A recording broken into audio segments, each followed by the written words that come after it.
Hello everyone, and welcome back to Haunting Words. If you found this video, you're probably looking for something to help you drift off to sleep, and I'm here to deliver. But before we begin, take a moment to like this video and subscribe to the channel. Now, get comfy, turn off the lights, and let your mind wander as I take you through tonight's story. It was the summer of 2013, a time that feels both like yesterday and a lifetime ago. I had just turned 27, and life seemed relatively uncomplicated. I was working as a freelance photographer, traveling wherever the wind took me. On this particular occasion, it was a quaint coastal town in Maine, quiet, picturesque, and seemingly plucked out of an old painting. I'd come here to shoot a series on abandoned places, an interest that bordered on obsession at this point in my career. The town itself wasn't much to write home about. A single main street ran through its heart, lined with local businesses that proudly displayed hand-painted signs. A bakery that smelled of fresh bread, a hardware store with shelves that creaked, and a diner that served coffee so strong it could wake the dead. It was the kind of place where everyone seemed to know everyone, and an outsider like me stood out like a sore thumb. I was staying in a tiny bed and breakfast run by an elderly couple who were as welcoming as they were curious. They'd ask me questions over breakfast, where I was from, what I was doing in town, and why someone my age wasn't settled down yet. I didn't mind. Their pancakes were fluffy, and the coffee was endless. The highlight of this town, however, wasn't on Main Street.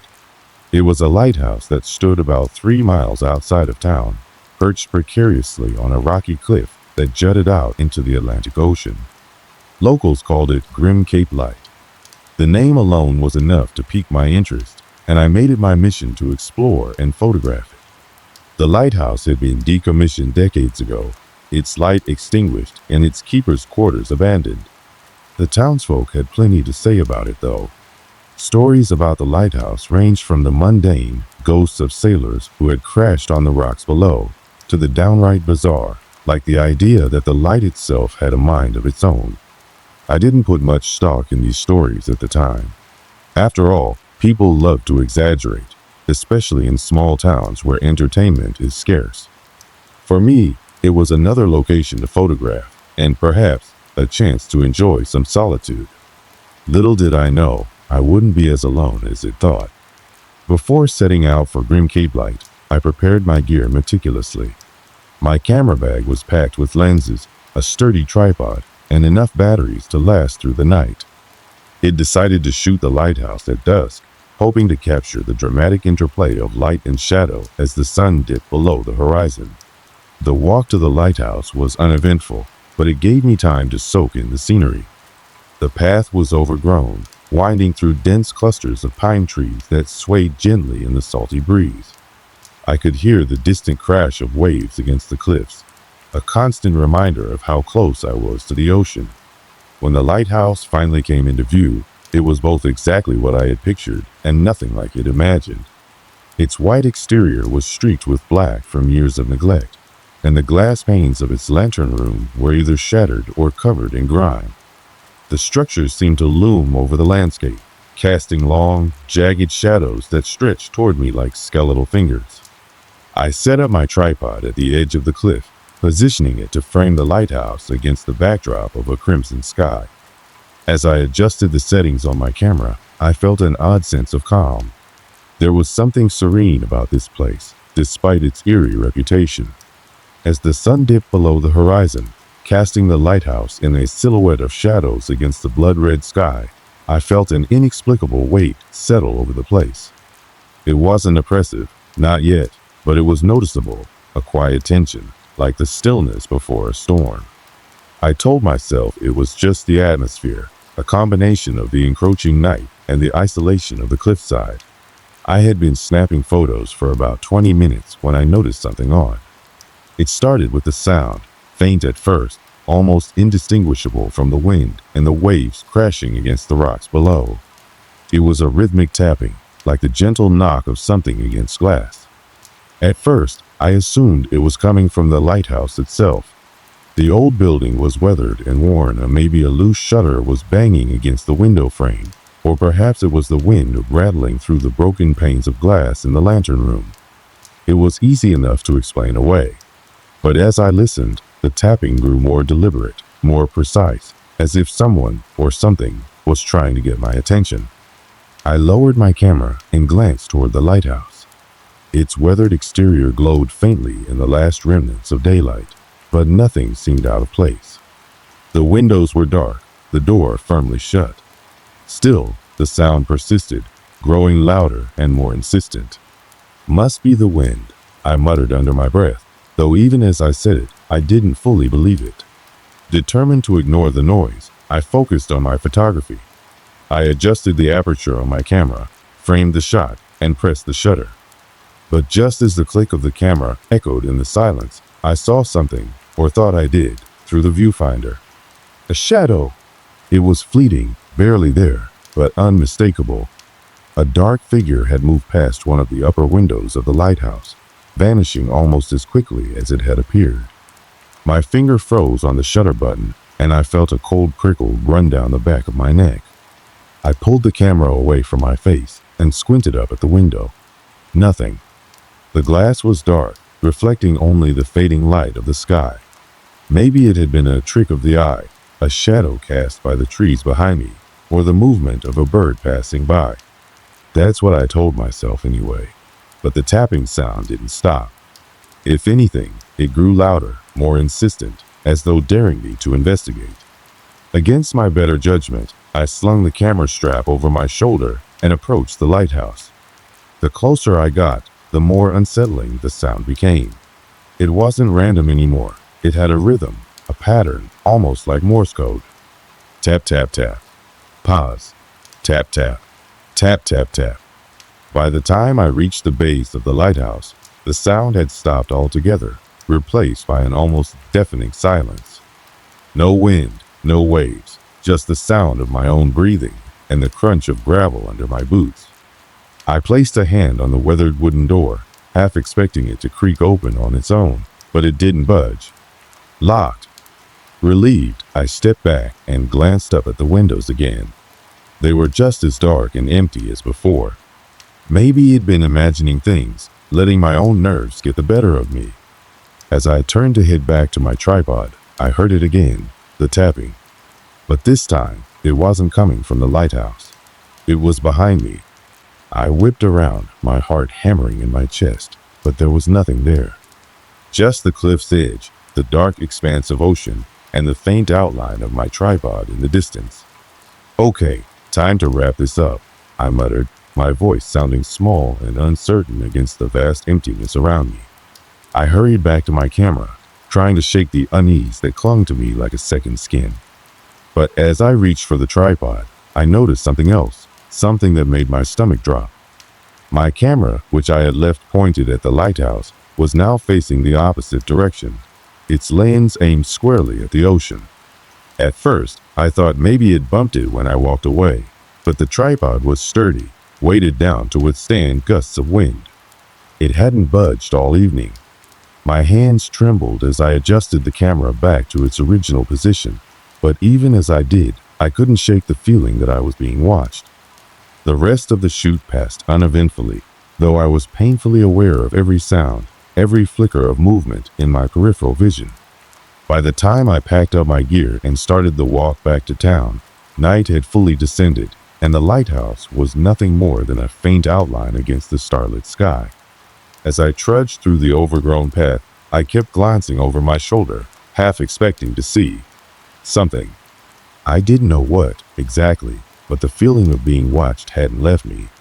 When I finally reached the bed and breakfast, the warmth of the little house was a welcome relief. The elderly owner greeted me with her usual smile, though it faltered slightly when she noticed the look on my face. "Everything all right, dear?" she asked, her voice tinged with concern. I forced a smile and nodded, brushing off her question with a vague mention of how tiring the day had been. But as I climbed the creaky staircase to my room, I couldn't shake the unease that lingered in my chest. That night, I reviewed the photos I had taken, scrolling through them one by one on my laptop. Most of them were what it expected, dramatic shots of the lighthouse bathed in the warm hues of sunset. But then I came to one that made my blood run cold. It was a shot of the lighthouse, taken just as the last rays of sunlight kissed the horizon. In the upper window, where I had seen the fleeting shadow, there was something there. The face in the photograph was unmistakable. Its hollow eyes stared back at me through the dim glow of my laptop screen. My fingers hovered over the keyboard as I zoomed in, hoping it'd find some explanation for what I was seeing. Maybe it was a trick of the light, a reflection, or a shadow. But no matter how closely I examined it, the face didn't disappear. I spent the rest of the night staring at the screen, flipping through every photo I had taken that day, trying to find some logical explanation. Most of the images were normal, stunning shots of the lighthouse against the sunset or framed by the rugged cliffs. But that one photo stood out like a splinter in my mind, a puzzle piece that didn't fit. The next morning, I headed back to the lighthouse. Sleep had been elusive, and the bed and breakfast felt stifling after what it'd seen. I needed answers, and staying away wasn't going to provide them. Armed with my camera and a flashlight, I made the trek up the cliffside path, the salty tang of the sea air doing little to calm my frayed nerves. The lighthouse loomed ahead, its worn structure standing like a sentinel against the endless horizon. As I approached, the wind picked up, carrying with it the faint, briny scent of the ocean. The sky was overcast, casting the landscape in muted shades of gray. It was the kind of day that felt heavy, as if the world itself were holding its breath. I circled the base of the lighthouse, searching for any sign of what might have caused the tapping sound or the shadow in the window. The door was still locked, just as it had been the day before, and the windows were as dark and empty as ever. But then I noticed something I hadn't seen before, a series of scratches etched into the wooden door. They were faint, as though someone had carved them long ago, but their pattern was unmistakably deliberate. They formed a series of jagged lines, almost like tally marks, though their meaning was unclear. I ran my fingers over them, the rough texture sending a shiver through me. My unease deepened as I stepped back and looked up at the lighthouse. The upper window, where I had seen the face, seemed to stare down at me, its glass reflecting the dull gray sky. For a moment, I thought I saw movement again, a flicker of something just out of sight, but when I blinked, it was gone. Determined to investigate further, I decided to try and find another way inside. There had to be a maintenance entrance or a cellar door somewhere. The lighthouse was old, but it was still a structure that required upkeep. I made my way around the perimeter, my boots crunching against the gravel and loose rocks. The wind howled louder as I moved closer to the cliff's edge, its icy fingers tugging at my jacket. The sound of the waves crashing below was deafening, but it was the only noise that broke the otherwise eerie silence. That's when I saw it, a rusted metal hatch partially obscured by overgrown grass and weeds.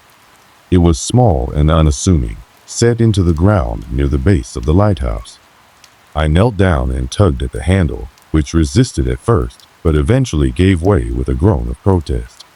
The hatch creaked open, revealing a narrow staircase that descended into darkness. The air that wafted up from the opening was damp and musty, tinged with a faint metallic scent of rust.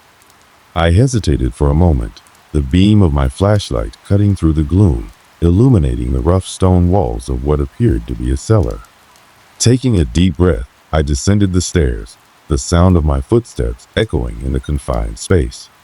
The cellar was small and cluttered, filled with remnants of the lighthouse's past, rusted tools, coils of frayed rope, and broken lanterns. But what caught my attention was the wall opposite the staircase. It was covered in writing. Words, phrases, and symbols were scrawled across the stone in a chaotic jumble, their meaning as elusive as the scratches on the door. Some of the writing was faded, barely legible, while other sections looked fresh, as though they had been added recently. The phrases were disjointed and unsettling. They watch in the night. Don't answer the knock. The water remembers. I felt a chill crawl up my spine as I scanned the wall, my flashlight's beam casting long shadows that seemed to shift and rise. The air in the cellar felt heavier now, oppressive, as though the room itself were alive. And then I heard it again. The tapping. It was faint, but unmistakable, echoing from somewhere above me. 3 slow, deliberate knocks, followed by a pause, then 2 more. The sound reverberated through the lighthouse, seeming to come from the very walls themselves. My grip tightened on the flashlight as I scrambled back up the stairs, my heart pounding in my chest. When I emerged into the daylight, the wind had picked up, whipping through the grass and sending a shiver through me. But the tapping didn't stop. I turned toward the lighthouse, my gaze fixed on the upper window. This time, I didn't just see a shadow or a fleeting movement. This time, the face was there, clear as day. It was pale and gaunt, its hollow eyes staring down at me with an intensity that made my stomach churn. Its lips were thin, almost non-existent, and its expression was one of desperation, anger. I couldn't tell. I stumbled backward, nearly losing my footing as I tore my gaze away and sprinted down the path. The wind roared in my ears, drowning out everything except the pounding of my heart. When I reached the bed and breakfast, I locked myself in my room and drew the curtains, as if that would somehow keep the face, or whatever it was, at bay. I spent the rest of the day in a state of restless anxiety, replaying the events in my mind, trying to make sense of what I had seen. But no matter how hard I tried, I couldn't shake the feeling that the lighthouse wasn't just an old, abandoned building. There was something there, something watching, something waiting. That night, I didn't sleep. Every creak of the old bed and breakfast, every gust of wind against the window, sent a fresh wave of fear coursing through me. I kept the flashlight within arm's reach, its beam cutting through the darkness whenever I thought I heard a noise. By the time morning came, I was exhausted, but I knew I couldn't leave things as they were. I had to go back, had to figure out what was happening at the lighthouse. But this time, I wouldn't go alone. By the 3rd day, the lighthouse was no longer just an unsettling curiosity. It had become an obsession. Every rational part of me screamed to leave this town, to turn my back on the place and its ominous presence. But something stronger kept pulling me back. It wasn't just the face in the window or the writing on the cellar wall. It was the feeling that I was being summoned. The air was thick with foreboding as I stood at the base of the lighthouse again, this time with a local handyman named Peter. He was an older man, probably in his late 60s, with a weathered face and a calm demeanor that seemed unshakable. He'd found him in town after asking around, desperate to convince someone to accompany me. Peter wasn't enthusiastic about the idea. "That place," he muttered as we trudged up the cliff path, "has a long history of trouble. Folks around here avoid it. Always something strange happening up there. People go in, but they don't always come out the same." His words weren't reassuring, but at least I wasn't alone. Peter carried a crowbar and a toolbox, while I held my flashlight and camera, hoping to document whatever we found inside. The moment we stepped through the rusted hatch and into the lighthouse cellar, the oppressive atmosphere it felt before returned in full force. The air was damp and cold, and the faint metallic scent was stronger than ever. Peter examined the scrawled writing on the wall with a furrowed brow, muttering under his breath. This ain't right," he said, shaking his head. "Who wrote all this?" I had no answer. Instead, I led him up the spiral staircase that wound its way to the upper levels of the lighthouse. The narrow stairs creaked under our weight, and the sound of the wind outside seemed distant, muffled by the thick stone walls. The first few levels were unremarkable, storage rooms filled with decaying furniture, rusted equipment, and the remnants of the lighthouse's operational days. But as we climbed higher, the sense of unease grew. Finally, we reached the top level, where the light chamber was located. The glass windows that encased the chamber were fogged over, distorting the view of the stormy sea beyond. The room was eerily quiet, save for the faint sound of the wind rattling the glass panes. And then we saw it. At first, it looked like nothing more than a pile of rags in the corner of the room, But as Peter and I stepped closer, the true nature of the object became horrifyingly clear. It was a body. The figure was slumped against the wall, its head tilted at an unnatural angle. The skin was pale and leathery, stretched tight over bones that jutted out like jagged rocks. The eyes were open, staring blankly into the distance, and the mouth was frozen in a grotesque expression of terror. Peter cursed under his breath, backing away with his hand over his mouth. I stood frozen, my mind struggling to process what I was seeing.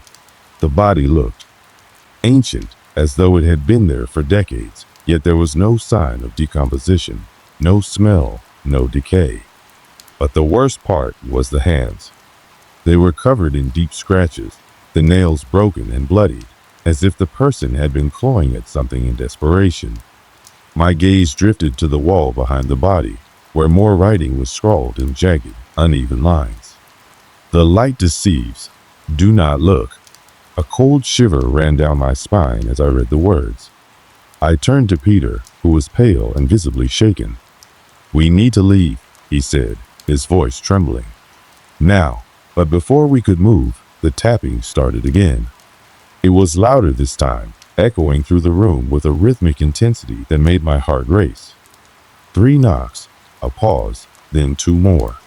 The sound was coming from the door that led to the balcony outside the light chamber. Peter and I exchanged a panicked glance. "Don't open it," he whispered, his voice barely audible. But then the door creaked open on its own. The wind howled as the door swung inward, revealing the dark figure that stood on the balcony. It was tall and gaunt, its silhouette barely distinguishable against the stormy backdrop. But its face, oh God, its face, was the same one I had seen in the photograph. The hollow eyes, the gaunt cheeks, the expression of anger and despair. It was all there, staring back at us with an intensity that seemed to pierce through my very soul.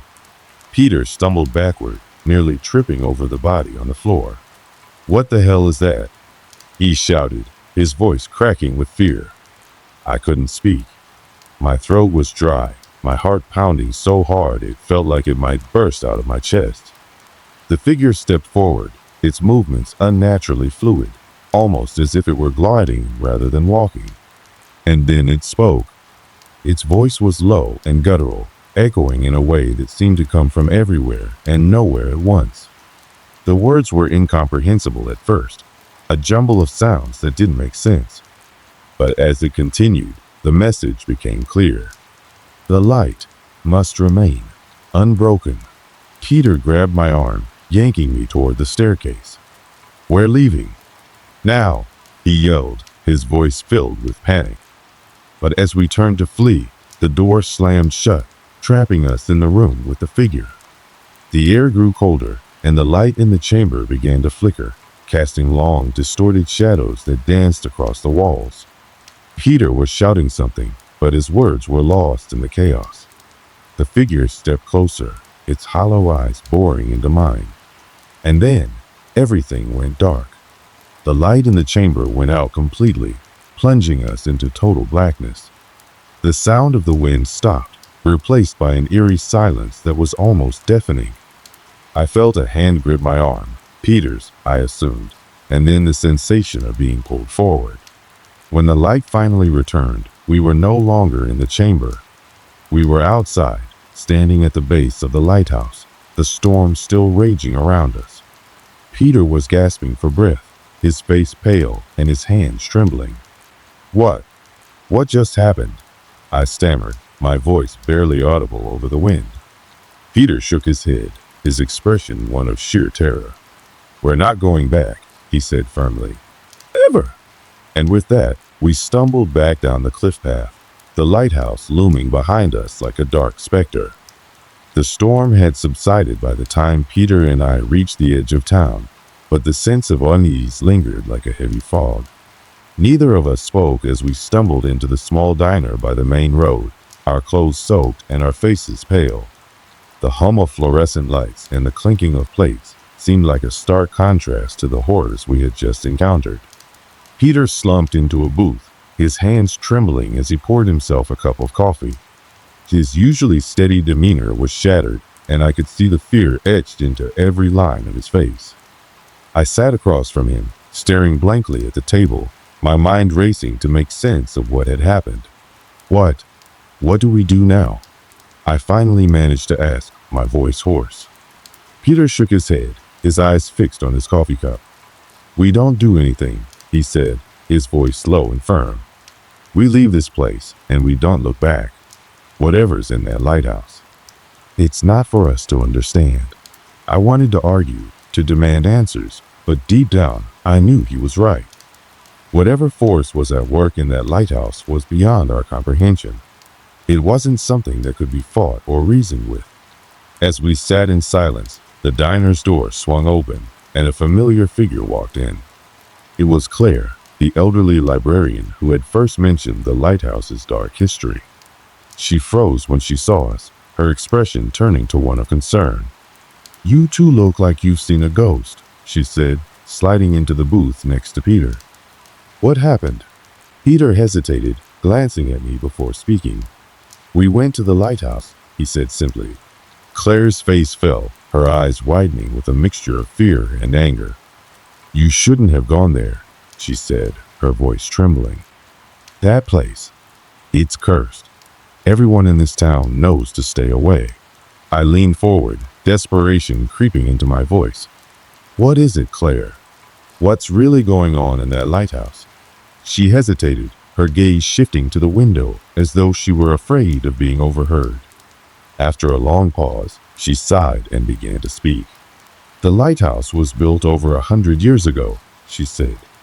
It was meant to guide ships safely to shore, but from the very beginning, strange things started happening.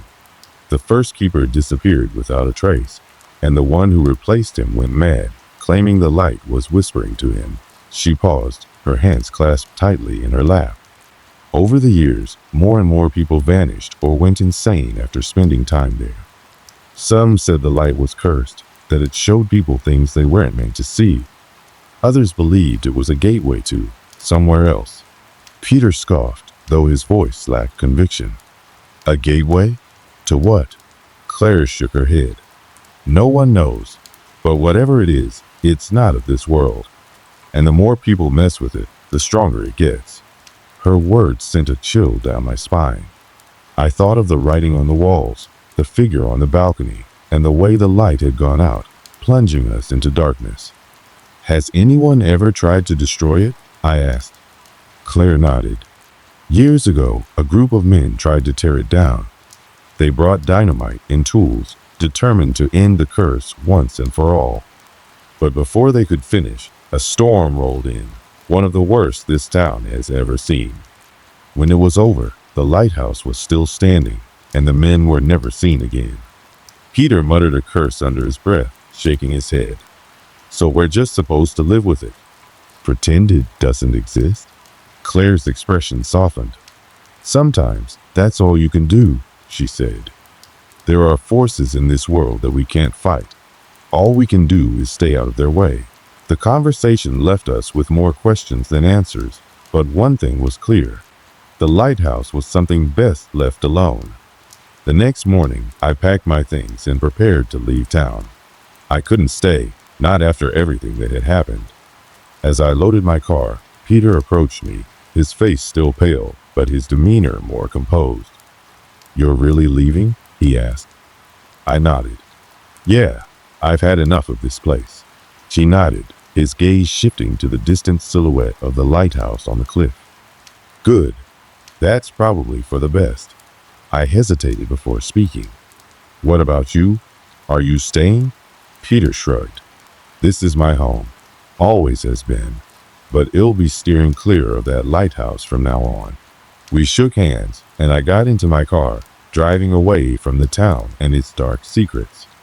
The weeks that followed were a blur. I tried to move on, to forget what I had seen, but the memories haunted me. The face in the window, the writing on the wall, the figure on the balcony, they were etched into my mind, impossible to erase.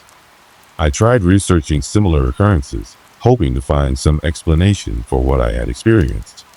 But the more I searched, the more I realized how little was truly known about places like the lighthouse. One day, I received a package in the mail. It was from Peter, and inside was a small, handwritten note. I went back to the lighthouse to retrieve the camera you dropped.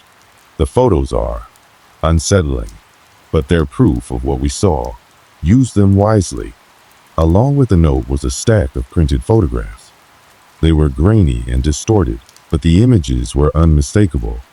The figure in the light chamber, the writing on the walls, and the body slumped in the corner. The photos sent a chill down my spine, but they also brought a strange sense of validation. What we had experienced was real, and now I had proof. But what could I do with it? Who would believe me? In the end, I decided to lock the photos away, burying them deep in a box in my closet. The lighthouse and its horrors were something I would carry with me for the rest of my life, but they were not a burden I was willing to share. Years later, I heard that the lighthouse had been sealed off completely, its entrance barred and its windows boarded up. The town had finally taken steps to ensure no one else would fall victim to its curse. But sometimes, late at night, I find myself thinking about that place. I wonder if the light is still there, shining in the darkness, calling out to those who dare to look. And in those moments, I feel a chill, as though the lighthouse itself is watching me, waiting for the day when I can no longer resist its call. Years have passed since the night Peter and I ventured into the lighthouse. The world has changed around me in ways both big and small, yet the memory of that place remains unchanged, locked away in the corners of my mind, like a secret I can never fully escape. The lighthouse stands still, I've heard, sealed off, its entrance barred, its windows covered, as though the town is trying to erase its very presence. It's a gesture that feels both necessary and futile. You can board up a building, but you can't seal away what it represents, what it's done. I often wonder if anyone else has been brave or foolish enough to approach it since. Brave, foolish, what's the difference when it comes to something like this? Perhaps they're the same thing when faced with the unknown. And the lighthouse? It's as unknown as it gets. After I left the town, I tried to put as much distance as possible between myself and the events of that night. But even across the miles, the lighthouse never truly let me go. In my dreams, it returns, its towering silhouette rising above me like an ominous sentinel. I see its light again, that piercing, unnatural glow that cuts through the night, beckoning, warning, threatening, all at once. I dream of Peter sometimes, too. We haven't spoken much since I left, though he sent that package with the photographs and the cryptic note. He chose to stay in that town, and in some way, I suppose the lighthouse chose him, too. Or maybe he chose it. It's hard to say. Whatever the case, it's a connection he'll never shake, no matter how much he steers clear of the place. For a long time, I wanted answers. What was the light? What was that figure we saw, the keeper, as Peter called it? What were those symbols on the walls, and where did the voices come from? Every human instinct in me cried out for understanding, for a way to explain the unexplainable. But the years have taught me something valuable. Some things in this world cannot be explained. Some questions have no answers, or if they do, those answers are hidden in realms far beyond our comprehension. We like to believe that the universe operates by rules we can discover, systems we can decode. But the lighthouse defies all of that. It operates on its own terms, and it does not care for our need to make sense of things. Perhaps that's what makes it so terrifying, not just the light, or the keeper, or the way it seems to call to you, but the sheer, unrelenting fact that it exists outside the boundaries of what we know. It's a reminder that we are small, and the world is vast, and there are things out there that will never fit neatly into our stories or science or logic. Looking back, I wonder what drew me to the lighthouse in the first place. Was it curiosity? A sense of adventure? Or was it something deeper, some unspoken need to confront the unknown, to test the limits of what I could endure? Whatever it was, it came with a price. I can't walk through the woods at night without glancing over my shoulder. I can't see a beam of light in the distance without feeling a pang of dread. And sometimes, when I'm alone in the dark, I hear faint whispers, echoes of that night that never quite fade. I used to think these were signs of weakness, of fear. But now I see them differently. They're not just reminders of what I went through, they're warnings. The lighthouse changed me, yes, but it also taught me something important. There are doors in this world that should never be opened. The town never recovered from the lighthouse's shadow. People stopped visiting, businesses closed, and families moved away. It's a ghost town now, or so I've heard, with only a handful of residents left to keep the place alive. Even they don't talk about the lighthouse anymore. It's a relic of the past, something to be ignored and forgotten. But the lighthouse doesn't care about being forgotten. It stands there, as it always has, its presence undeniable, its light still shining, whether anyone is there to see it or not. I've thought about returning. Once or twice, I even drove close, my car idling on the outskirts of town. But something always stops me. Maybe it's fear. Maybe it's common sense. Or maybe it's the feeling that the lighthouse is waiting for me, that it remembers me, just as I remember it.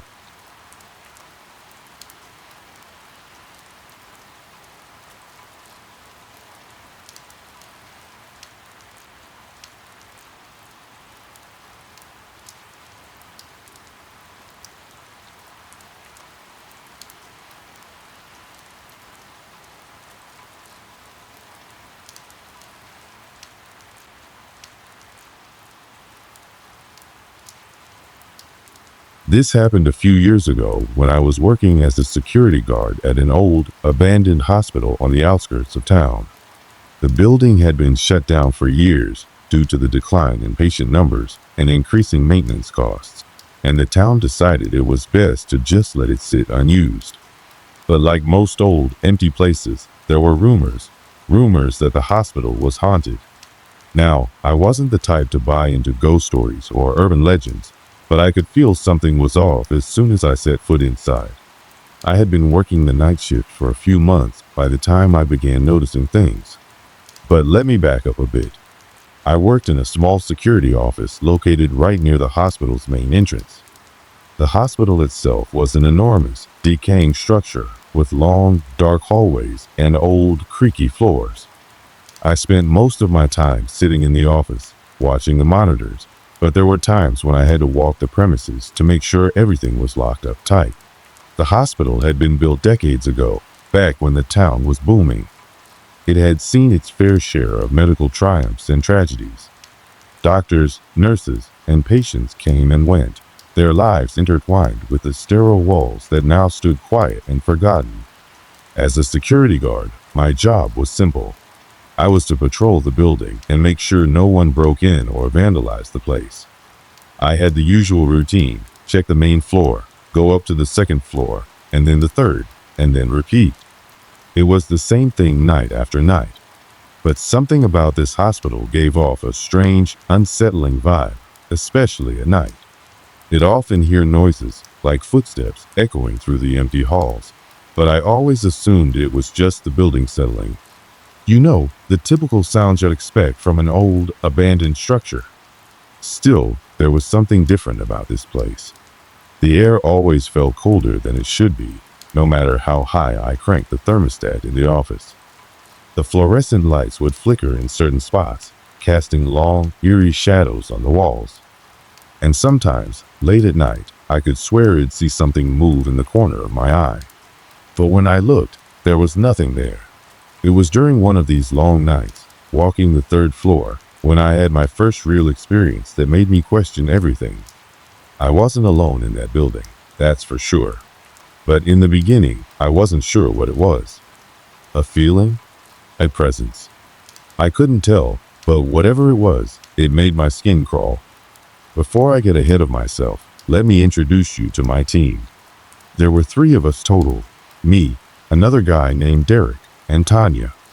Tanya was the one who had been there the longest, and Derek, well, he was the new guy who seemed to get spooked by everything.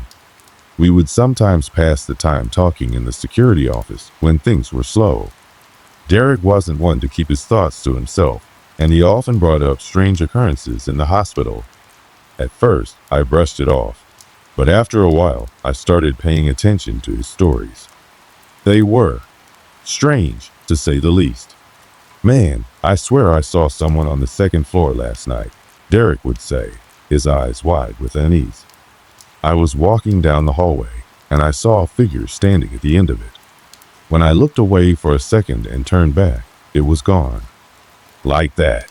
Tanya would chuckle softly, her voice almost too calm. "It's just the building. It plays tricks on your mind. You get used to it." But Derek didn't seem convinced, and neither did I. At first, I didn't give much thought to Derek's stories. The old hospital was creepy, sure, but it was a building. Buildings don't scare me.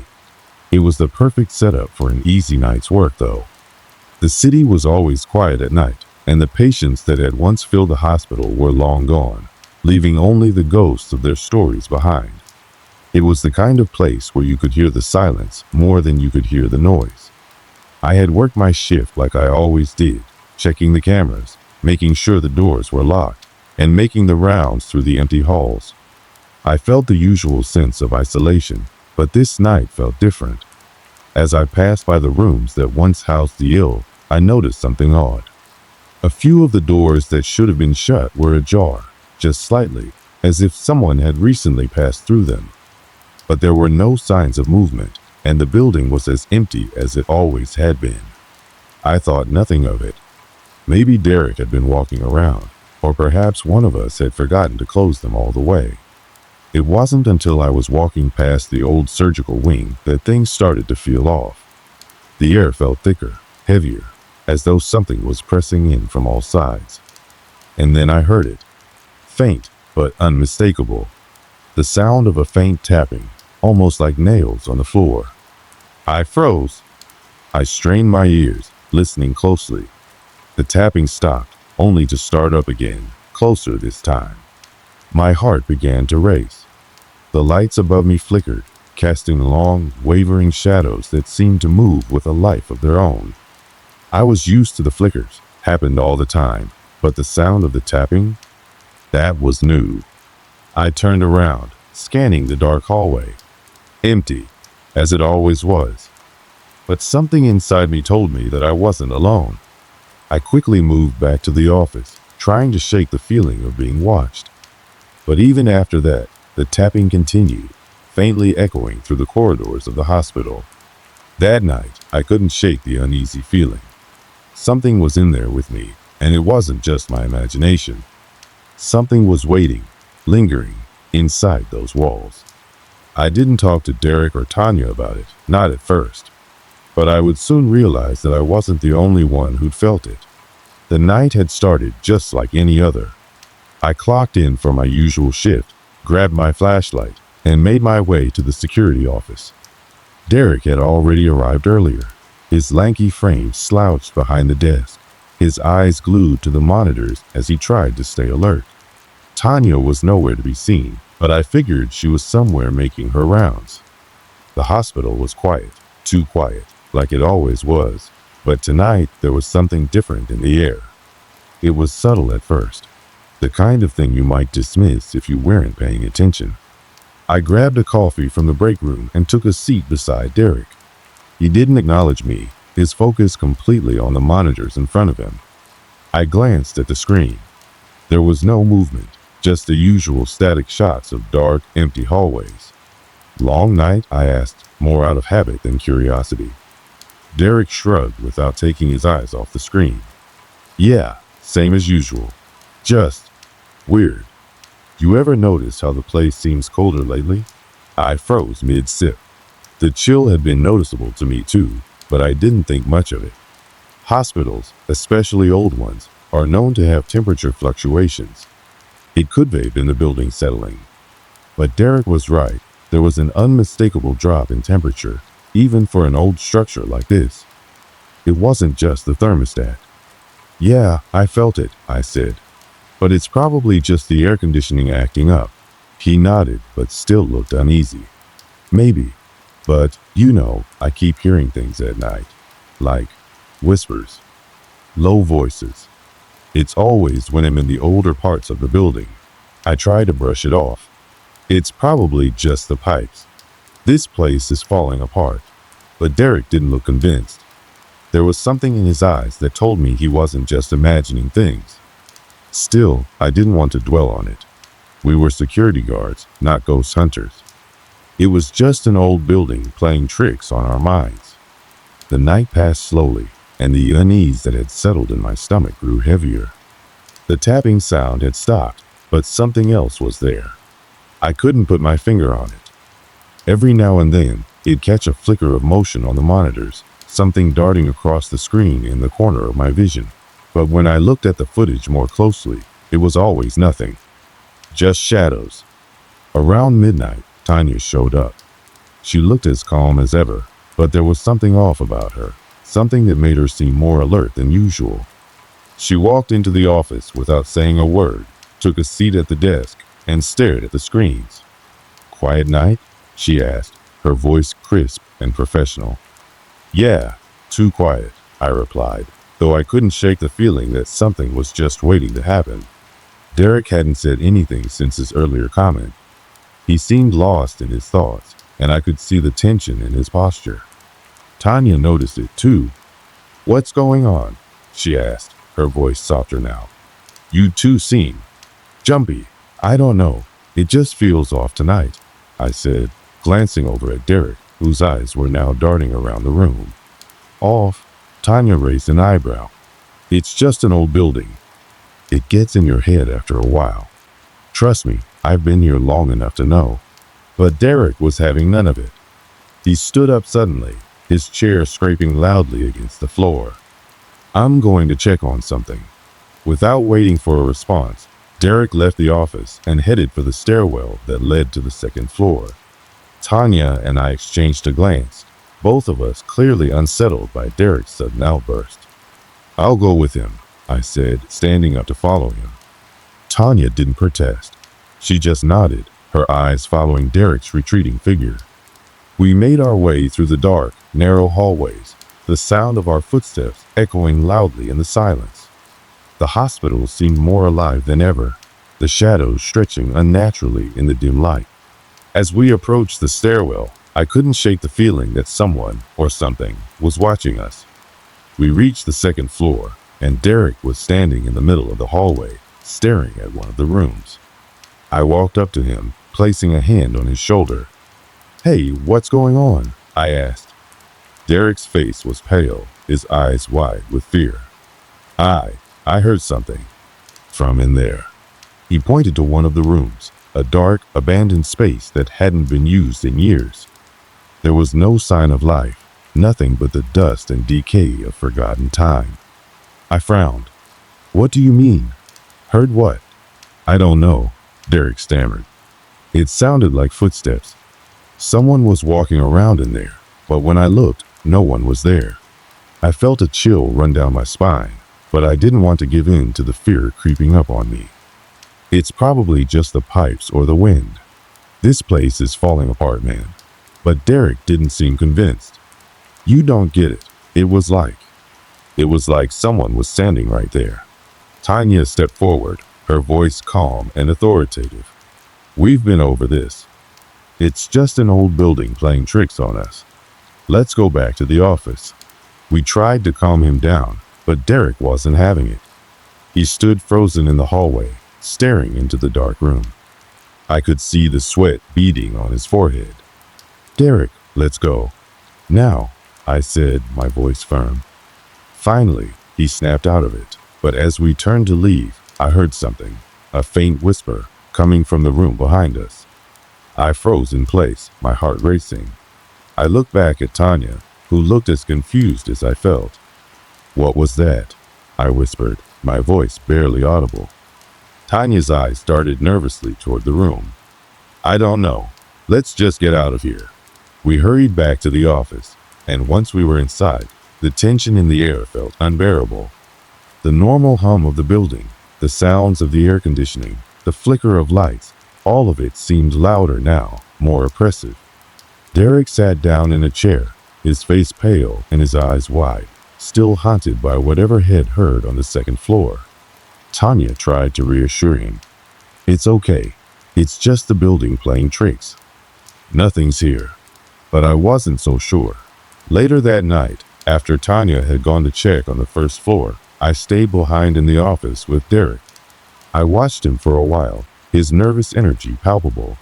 The flickering lights had become more frequent, and there was an eerie silence that settled around us, broken only by the occasional hum of the monitors.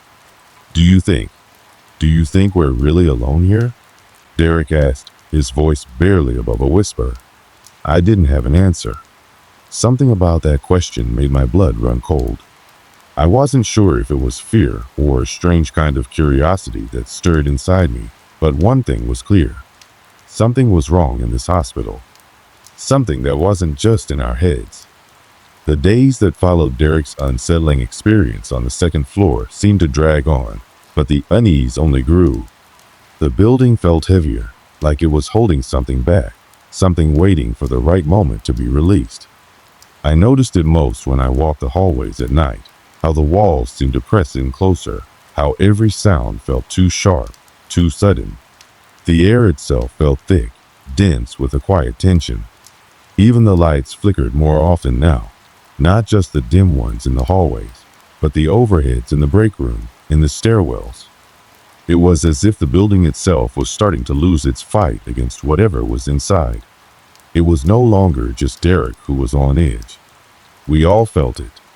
Tanya, who had always been the pragmatic one, seemed less confident as the days passed. She made her rounds in silence, her eyes darting nervously over her shoulder, her steps quick and precise. Derek, however, had become more withdrawn, his nights filled with restless pacing and muttering to himself. I tried to reassure him, but every time I opened my mouth, I could see the fear in his eyes, the same fear that I couldn't shake myself. One evening, we all found ourselves in the security office together. It was around midnight again, the time when the hospital was at its quietest, when the weight of the night seemed to settle deeper into the bones of the building. Derek, sitting at the desk with his head in his hands, muttered, "I can't take this anymore.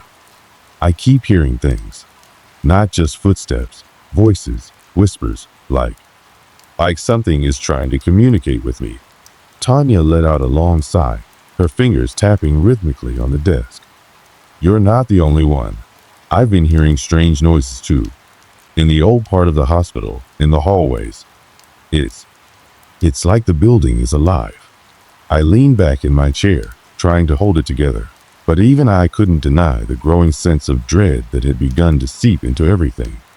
"Maybe we should look into it. Go upstairs. See if there's anything out of the ordinary." Tanya shot me a wary look. "You mean go back up to the second floor?" "That's where Derek—" "I know," I interrupted. "But if there's something here, we need to know. We can't just sit here and pretend nothing's happening." Derek shook his head, his eyes wild with fear. No, I'm not going back up there. You don't understand. There's something in that room. Something in that building. I can feel it." Tanya and I exchanged a glance, but neither of us said anything. We both knew he was right. There was something wrong in this hospital, and it wasn't going to just go away. We decided to investigate the second floor that night. As we made our way down the dark hallways, the air grew colder. I could feel the temperature dropping, each step making the chill more intense, as though the building was pulling the warmth from us, leaving only cold, empty spaces. The hallway stretched endlessly in front of us, each step making the silence feel heavier, thicker. We reached the stairwell, and for a brief moment, I considered turning back. But Tanya pushed forward, her face set in determination. Derek trailed behind, his eyes darting nervously to every corner, every shadow. I couldn't blame him. There was something about this floor that felt off, like it was waiting for us. The second floor was as silent as we left it. The fluorescent lights buzzed overhead, their dim light flickering in the stale air. It felt like we were intruding in a place where we didn't belong, where time had long since forgotten the rooms and hallways. We walked cautiously through the corridor, stopping outside the room Derek had mentioned. Room 206. The door was cracked open, the faintest sliver of light spilling from the gap. It seemed to pulse with an almost unnatural energy, like it was alive. Tanya stepped forward, pushing the door open slowly. I felt my heart pounding in my chest as I followed her inside. The room was cold, colder than the rest of the building. The floorboards creaked underfoot, and the walls seemed to close in on us, their peeling paint and cracked surfaces giving the room an eerie, decayed feeling. The window was covered with grime, the faint outline of the moon casting a pale light through the dirt. I could hear it, the sound that Derek had described. Faint whispers. They weren't clear, but they were there, crawling beneath the surface of the silence. The air itself seemed to hum with the sound, vibrating through the walls and into my bones. I felt a shiver run up my spine, the hairs on my neck standing on end. "What the hell is that?" Derek whispered, his voice trembling. "I don't know," Tanya said, her eyes wide as she scanned the room. "It's just the wind, maybe?" But the wind wasn't supposed to make voices. Not like this. Suddenly, a sound came from deeper within the room, soft, like a shuffle, followed by a low, guttural groan. It was almost impossible to pinpoint where it was coming from. The room was empty, save for the dusty remnants of forgotten medical equipment and old, rotting furniture. I took a step forward, my flashlight beam cutting through the darkness. "Did you hear that?" Tanya nodded slowly, her breath shallow. It's coming from the closet." I hadn't noticed it at first, but in the far corner of the room stood an old wooden closet. The door was slightly ajar, and from the crack, I could see nothing but blackness beyond. I felt an overwhelming sense of dread, like if I opened that door, I would be letting something out, something that had been waiting for years. "We need to get out of here," Derek said, his voice breaking. "This place is haunted. It's not just a building. Something's here. It's real." But Tanya wasn't listening. She was already moving toward the closet, her face set in determination. "We can't just leave. We need answers. We have to know what's in there." I wanted to argue, but I couldn't. Something was pulling me forward, something that felt like both a warning and a summons. As Tanya reached for the closet door, the temperature dropped even further. My breath came out in visible clouds, and the whispering grew louder, clearer. Tanya swung the door open, and we all froze. Inside, there was nothing but darkness. But as I stepped closer, my flashlight illuminated something I hadn't expected. On the floor, in the corner of the closet, was an old, weathered journal. Its pages were torn and yellowed with age, but it was still intact. I knelt down, my hands trembling as I picked it up. The whispers seemed to grow louder as I flipped it open, reading the faded words written in a shaky hand. They were disjointed, rambling, but one line caught my eye. "They're coming for us." I felt a cold hand grip my heart as I realized whatever had been left behind in this room, whatever had caused the whispers, wasn't done yet. It wasn't just a story in a journal. It was alive, and it was waiting for us to make the next move. Before I could process it, the closet door slammed shut behind us, the sound echoing through the empty hallways. The door slammed shut with a force that made the walls tremble. We all jumped, a surge of adrenaline rushing through us. My heart pounded in my chest as I spun around, desperately trying to pull at the handle, but it wouldn't budge. It was as if something heavy was pressing against the other side, holding us in. Panic began to rise in my throat, choking me as I realized that we were trapped in the dark, suffocating room. The temperature had dropped even further, and I could see my breath clouding in front of me, thick and cold. Derek's voice broke the silence. "What the hell is happening?" I couldn't answer him.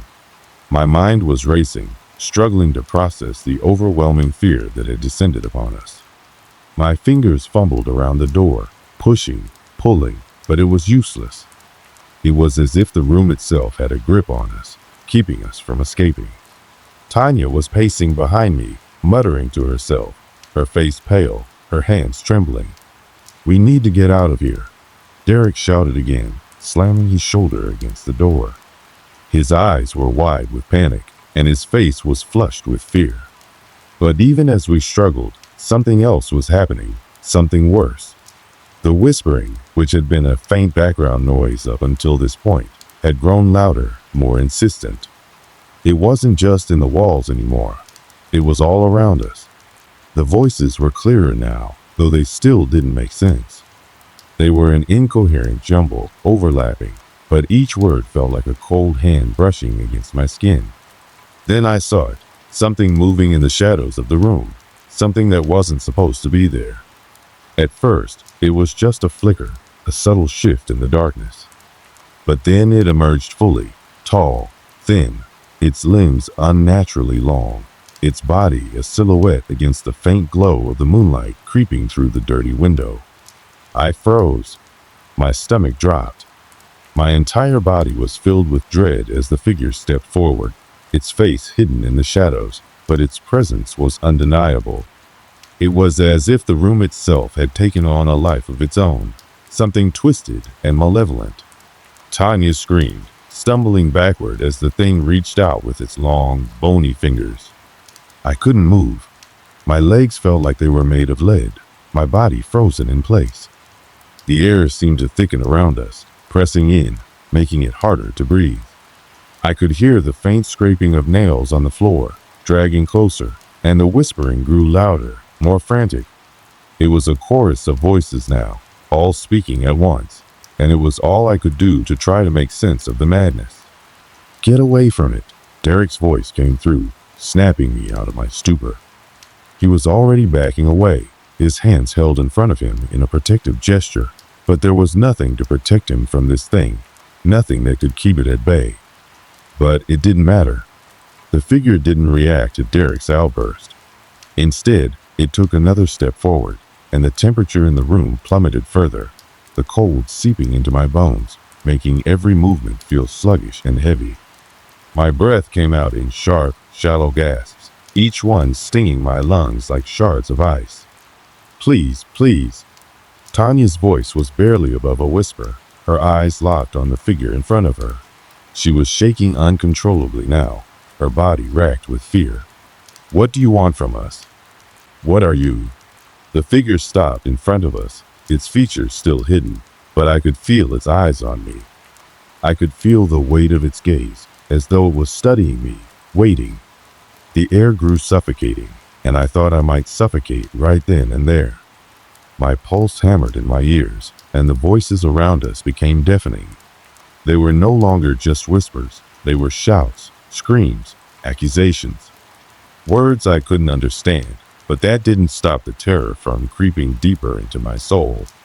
Then, in one swift movement, the figure's hand shot out and grabbed Tanya by the wrist.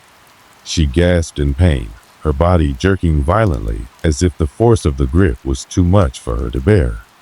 Her face contorted in terror, and she tried to pull away, but the figure's grip tightened, its fingers digging into her skin like talons. I didn't know what to do. I couldn't help her. I couldn't help any of us.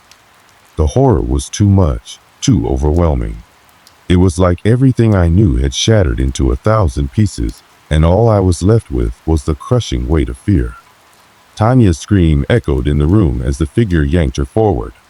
I could see her eyes wide with terror, her body trembling uncontrollably.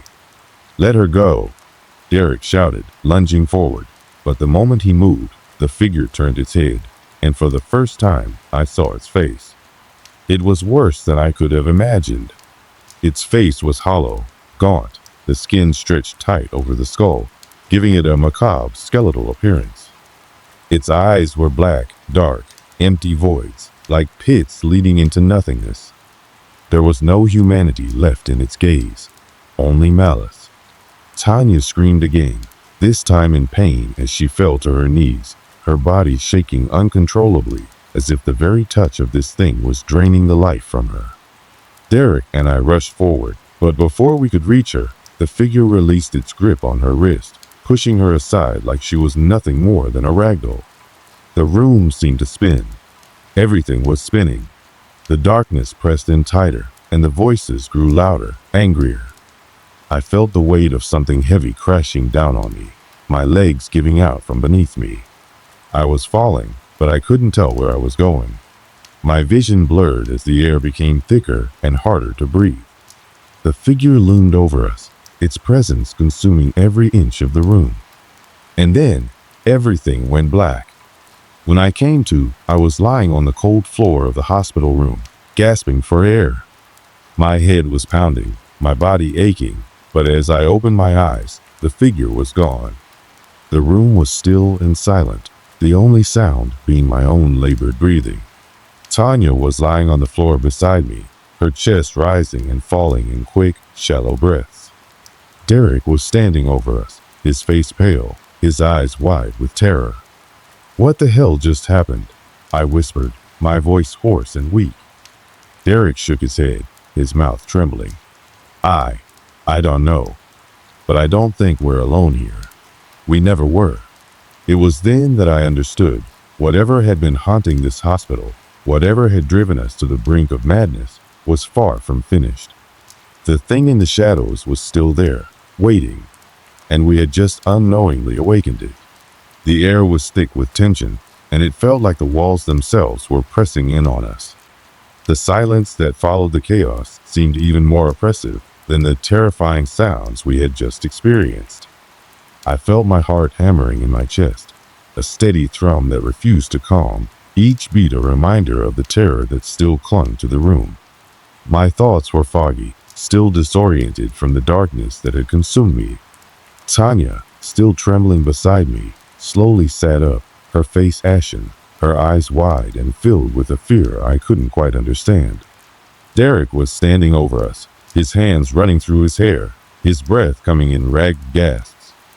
I could see his hands shaking as he glanced nervously around the room, as if he expected the figure to materialize out of the shadows once more. "We need to leave," I managed to say, my voice low, barely a whisper.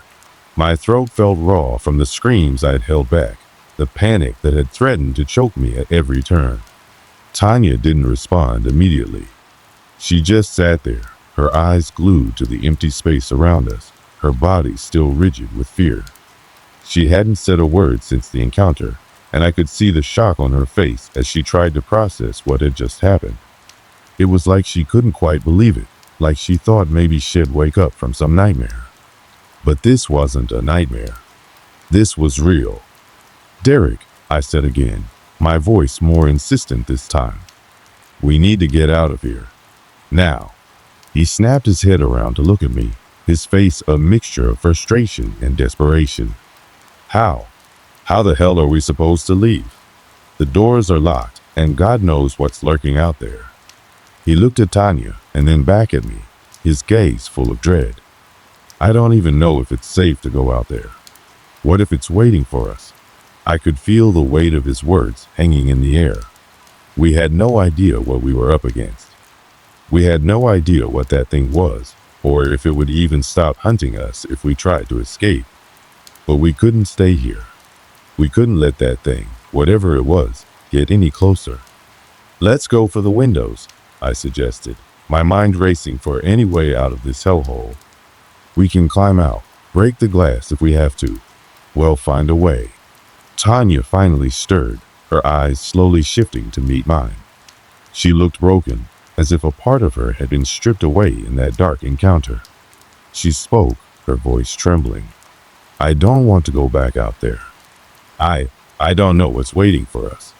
I nodded, understanding her fear. We had all felt it, that bone-deep terror that made every step feel like it could be our last. But we couldn't stay here. Not when that thing was still out there, waiting. "We have no choice," I said, my voice steady despite the chaos raging in my mind. "We need to keep moving. We need to get out before it finds us again." We made our way toward the window, each step echoing in the silence that had swallowed the room. Tanya kept her distance, her eyes darting around, looking for any sign of movement, any indication that the figure was still here. Derek, too, was on edge, his back to the wall, his hand near his belt where I knew he kept a knife for protection. But I didn't think any weapon would have helped us if that thing decided to come back. The window was old, caked with grime and dust from years of neglect. I could barely make out anything outside, just a blur of darkness and shadows stretching into the unknown. The glass felt cold to the touch as I gripped the frame, and I tried to pull it open, but it was stuck. My heart sank. It was locked. We were running out of options. "Is there another way?" Derek asked, his voice tight with panic. I could tell he was losing his composure, and I didn't blame him. Hell, I was barely holding it together myself. We had no idea where we were, how we'd gotten here, or what was really going on. Everything was a blur of confusion and fear, and all we wanted was to escape it, to run and never look back. "I'll break it," I said through gritted teeth, my resolve hardening. "Well, figure it out." With that, I pulled back my fist and slammed it against the glass. The sharp crack of it shattering echoed through the room, and I felt a surge of relief. But that relief was short-lived. The moment the glass broke, the temperature dropped again, and the familiar, oppressive silence returned, suffocating me with its heaviness. I leaned out the window, peering into the darkness. The ground below was too far to jump, and the drop looked dangerous, but there was no other choice. I turned back to Tanya and Derek. "We're going down," I said. "We have no other way out." Tanya looked at the window, her eyes wide with uncertainty. I don't know if I can do it. What if it's out there? What if it finds us again?" "We'll be fine," I reassured her, though I wasn't sure I believed my own words. "Just keep close, and we'll make it through this." We climbed out the window one by one. The cold air hit me like a slap in the face as I scrambled to get a grip on the ledge, the wind howling around us. My hands were sore from the broken glass, my fingers numb from the cold, but we had no time to waste. We had to keep moving. The ground was rough beneath my feet as I finally dropped down. The night was still and silent, the only sound the wind whistling through the trees. We were in some sort of abandoned courtyard, surrounded by overgrown plants and decaying buildings. But there was no time to admire the scenery. We had to move. We ran, fast, desperately, as if something was chasing us, though we didn't dare look back. The night seemed to stretch on forever, and with each step, my fear only grew. Where could we go? What would we do if that thing found us out here? But as we ran, the air grew warmer. The oppressive weight of fear that had clung to us in the hospital room seemed to lift just a little. It was as if the further we got away from the building, the less the darkness could hold us. We finally reached the edge of the property, where the trees cleared and the open road lay ahead. My legs were aching, my breath coming in sharp, shallow gasps, but we had made it. We had escaped.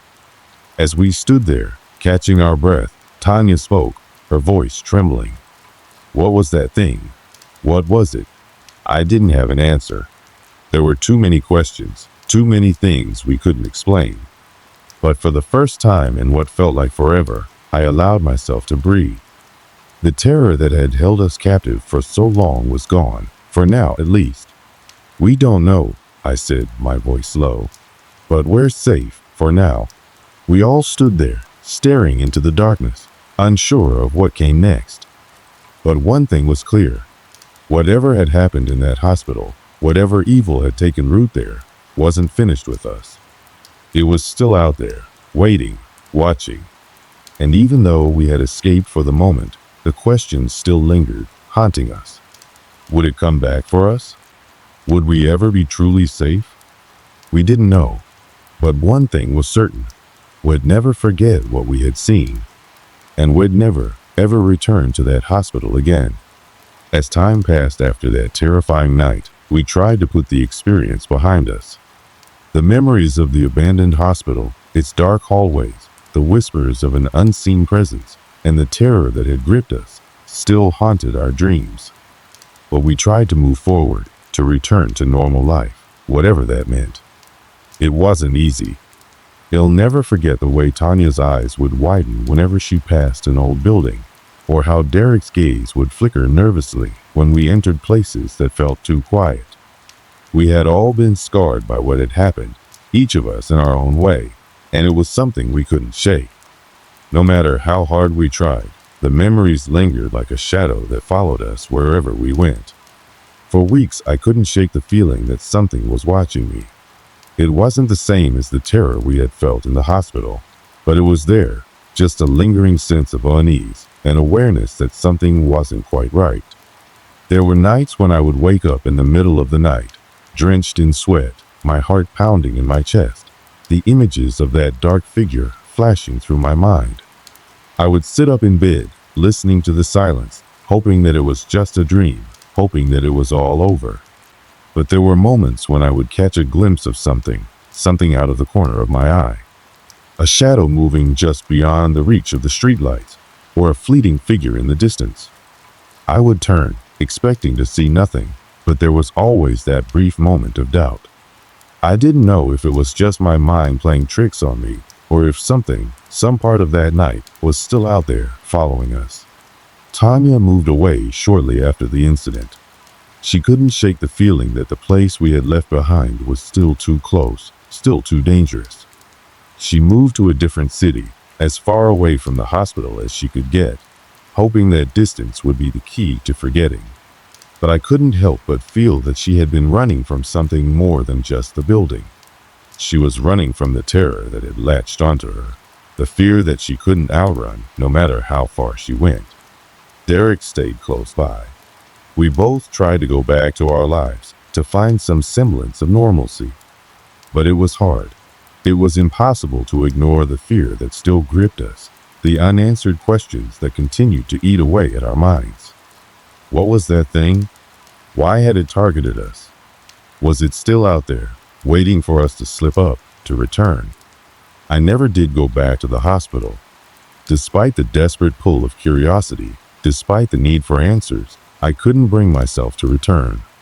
I knew that I couldn't face whatever was waiting for us there again. The thought of stepping back into that place, into the heart of that darkness, filled me with a terror that eclipsed everything else. And deep down, I knew that if I ever did go back, I would never leave again. The thing that haunted us wasn't just the creature we had encountered in that hospital. It was the fear, the knowledge that there are things out there we don't understand, things that can't be explained away by science or logic. It's the idea that there are forces beyond our control, things that exist in the shadows, waiting for the right moment to strike. And that's the most terrifying part of it all, that we will never fully understand what happened. We will never have all the answers, and we'll never know if the thing we encountered was something that could be explained or something that defied explanation. It could have been an entity, a spirit, a manifestation of something darker. Or it could have been something even worse, something that wasn't of this world at all. What haunted me the most, though, was the realization that we might have been just one of many, that we weren't special, that the terror we had faced wasn't meant just for us. It was meant for anyone who dared to step into that place, anyone who ventured too close to the darkness. In a way, I think that's what made it so terrifying, the fact that it could happen to anyone at any time. There are places in this world that remain untouched, forgotten by most, and in those places, something waits. And all it takes is one moment of curiosity, one wrong turn, to lead you straight into its grasp. Even now, when I pass old, abandoned buildings or see an empty hospital on the outskirts of town, I feel that old, familiar shiver run down my spine. I can't help but wonder, what would happen if I went back? What would I find if I stepped into that darkness again? Would I find answers? Or would I find something worse, something that would never let me go? I've come to accept that some things are better left unknown, that there are some questions that should never be answered. Because sometimes the answers you get are more terrifying than the mystery itself. And that's something I've learned the hard way. I don't know what happened in that hospital. I don't know why it happened, or what it was that haunted us. But I do know this. Some things are best left forgotten, and some doors are better left unopened.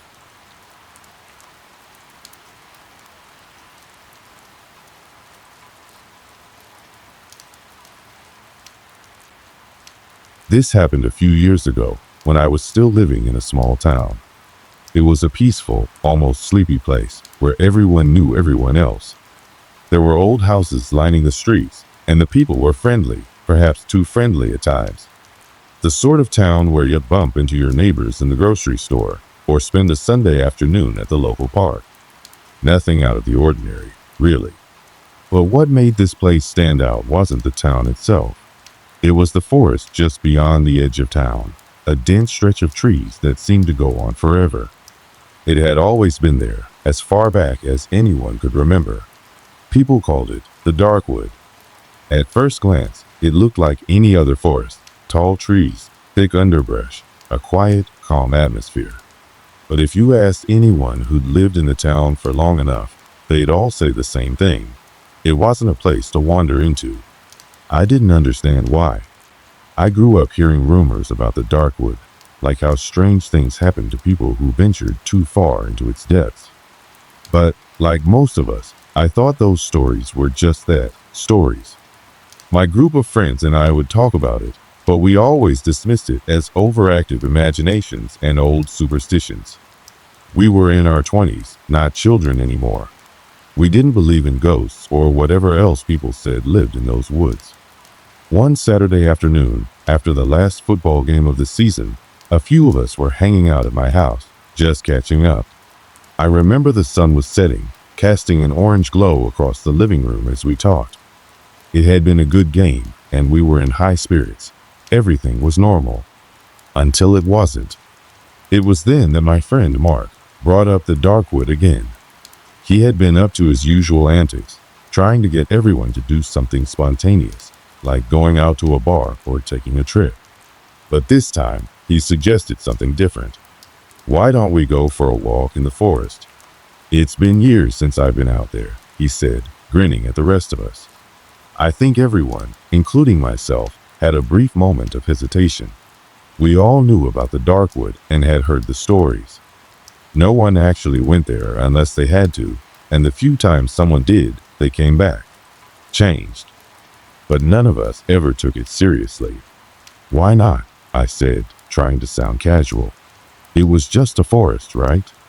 What could happen? The rest of my friends, looking to shake things up, agreed without much protest. We grabbed a couple of flashlights, bundled up against the evening chill, and set out. It wasn't a long walk from my place to the edge of the forest, but the moment we stepped into the trees, something felt different. At first, it was subtle. The air seemed colder, heavier somehow. The sounds of the world outside, cars passing by, people talking in the distance, faded as we moved deeper into the forest. It felt like we were stepping into another world entirely, a place where time didn't exist and where anything could happen. We joked about how creepy it was, but there was an undercurrent of unease that none of us could shake. We made our way deeper into the Darkwood, our flashlights cutting through the thickening darkness. The trees here were massive, their trunks twisted and gnarled, the branches reaching out like clawed fingers. The ground was soft beneath our boots, muffled by the fallen leaves. Everything felt silent, almost too silent. Not the peaceful kind of quiet, but the kind that made you feel like you were being watched. We weren't out there for long, maybe an hour at most. We didn't have a plan, no destination, no reason other than to prove that the forest was just a forest. But as we walked, something started to feel off. It wasn't a feeling I could explain, not at first. I could see my friends starting to look around nervously, their footsteps slowing as they too began to sense the shift in the atmosphere. Mark, who had been leading the way, stopped suddenly, his flashlight flickering as if it was struggling to stay on. "You guys hear that?" he asked. We all fell silent, straining our ears. The usual sounds of the forest were missing, the rustle of leaves in the wind, the distant calls of birds. Instead, there was a low hum, almost like a vibration in the air. It wasn't coming from any particular direction, but it felt alive. And that's when I realized something I hadn't noticed before, the feeling that we weren't alone. At first, we dismissed it as our minds playing tricks on us. We had all heard stories about this forest after all. But the longer we stood there, the more real the sensation became. There was something, or someone, moving just beyond our sight, watching us. That's when the first unsettling thing happened. We all stood there, frozen for a moment, our breath hanging in the cold air as the strange hum pulsed around us. It wasn't like the typical buzz of insects or distant animal calls. It was something deeper, more unsettling. A soft, almost rhythmic vibration in the air that seemed to come from the ground itself. I could feel it in my chest, like the beat of a drum, but much too slow and heavy. Mark, standing a few feet ahead of me, glanced over his shoulder, his face a mix of curiosity and something else, something I couldn't quite place. "You guys feel that?" he asked, his voice lowered, almost hesitant. There was an awkward silence as we all exchanged glances. No one spoke immediately. The silence around us felt suffocating. Everyone was trying to convince themselves that it was just the wind, or the trees shifting, or anything that could explain away the feeling of unease. But it wasn't any of those things. The hum continued, faint but undeniable. My friend, Lenny, was the first to break the silence. He laughed, but it was a nervous chuckle, not the carefree sound I was used to. Probably just a plane or something, right? Or maybe we're just hearing things. I wanted to believe him. In fact, I tried to convince myself that it was all it was, a trick of the mind. After all, we were in a forest. It could be anything. Animals, wind, even our own anxiety creeping in. But deep down, I felt that knowing sensation in my gut, the kind that tells you something's not quite right. "I don't know, man," said Derek, another friend of mine, who had been unusually quiet up until this point. "This doesn't feel normal. Let's head back." I glanced around at the others. They were all standing still, their faces illuminated by the dim glow of their flashlights, looking more tense than usual. No one spoke up. There was a strange unease in the air that none of us had felt before, and it was starting to feel like we were the ones being observed, rather than the other way around. Suddenly, out of nowhere, a branch above us cracked loudly. It echoed through the trees, far too loud for something that should have been so small. Everyone jumped, our eyes darting to the sound, but when we shined our flashlights upward, we saw nothing unusual. No wind, no movement, nothing that would have caused the sudden noise. "That didn't sound like a branch falling," Mark said, his voice sounding more uncertain now, his previous bravado all but gone. He looked at us, his eyes wide with concern. "We should really get out of here. Something's wrong." We all nodded in agreement, but as we turned to head back the way we came, something strange happened. The path we had been following suddenly seemed unfamiliar. The trees, which had once seemed like familiar landmarks, now appeared twisted and distorted, as though they had subtly shifted while we weren't looking. The air felt colder, thicker, and every step seemed heavier. It was like the forest was trying to keep us there. "Didn't we pass that tree already?"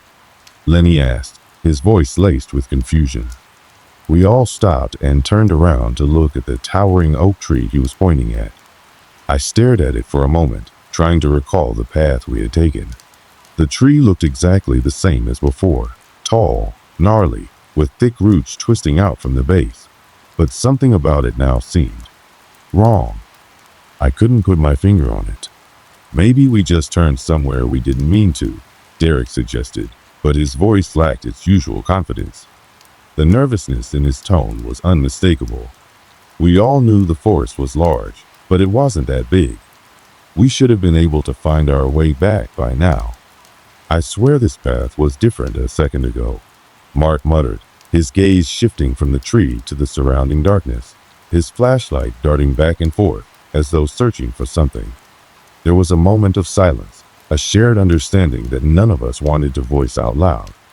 We were lost, and the longer we stood there, the more the hum seemed to intensify, like it was seeping into our very bones. Suddenly, Derek, who had been holding his flashlight low to the ground, snapped it up quickly, the beam bouncing off a tree in front of us. "Guys, look." We all followed his gaze. At first, I didn't see it, just shadows, trees, and the thick underbrush. But as my eyes adjusted, I noticed something in the distance. Something moving. It wasn't a person. not like any of us. It was too tall, too thin, and it had a shape that seemed to flicker in the beam of light. At first, I thought it was just another trick of the mind, some distortion caused by the strange tension in the air. But the figure shifted again, this time clearly stepping behind a thick cluster of trees. "Did you see that?" Lenny whispered, his voice trembling. I didn't answer. I didn't know what to say. I had seen it too. Mark took a step forward, squinting into the darkness. "Maybe it's just an animal," he said, though his voice was strained, as though he was trying to convince himself as much as the rest of us. But none of us moved. We just stood there, frozen, watching the shadows flicker in the distance. Something in the air felt heavier, and it wasn't just the cold. It was like the whole forest had become alive, like it was holding its breath, waiting for something to happen. I felt a shiver run down my spine. We needed to leave. Now. "Let's just go. Now," I said, my voice louder than I intended, breaking the silence that had descended upon us. Without another word, we turned and started walking quickly, but the unease stayed with us. The path we had once known had vanished completely.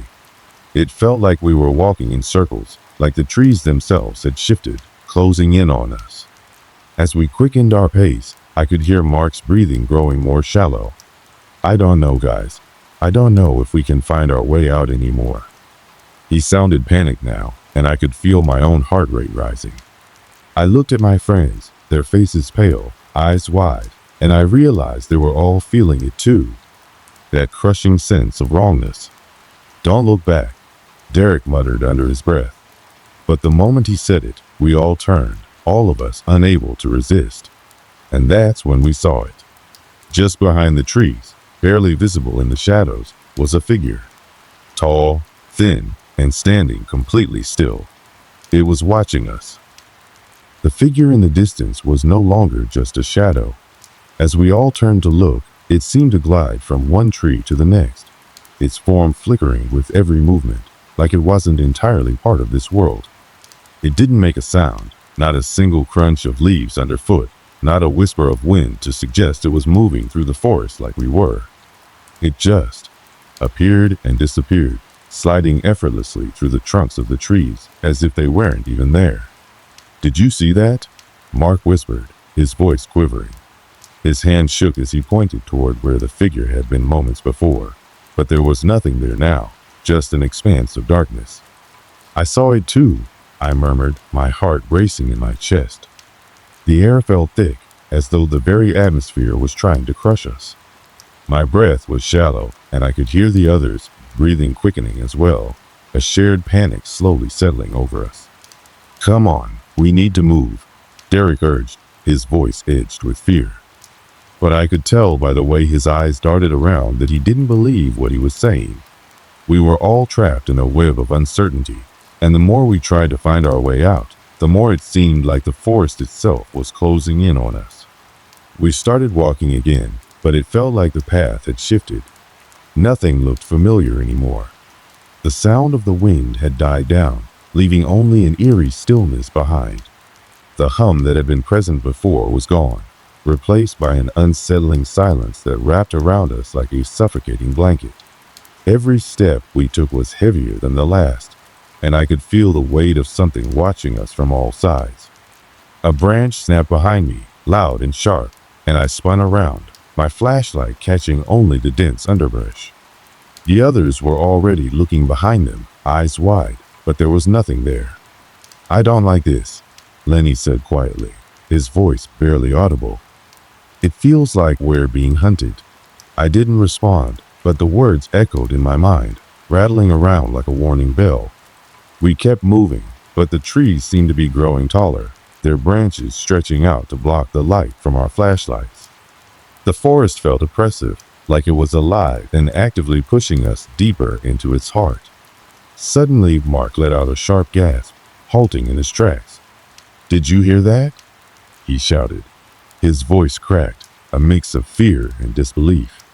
We all stopped, straining to hear. The silence was thick, like the forest was holding its breath.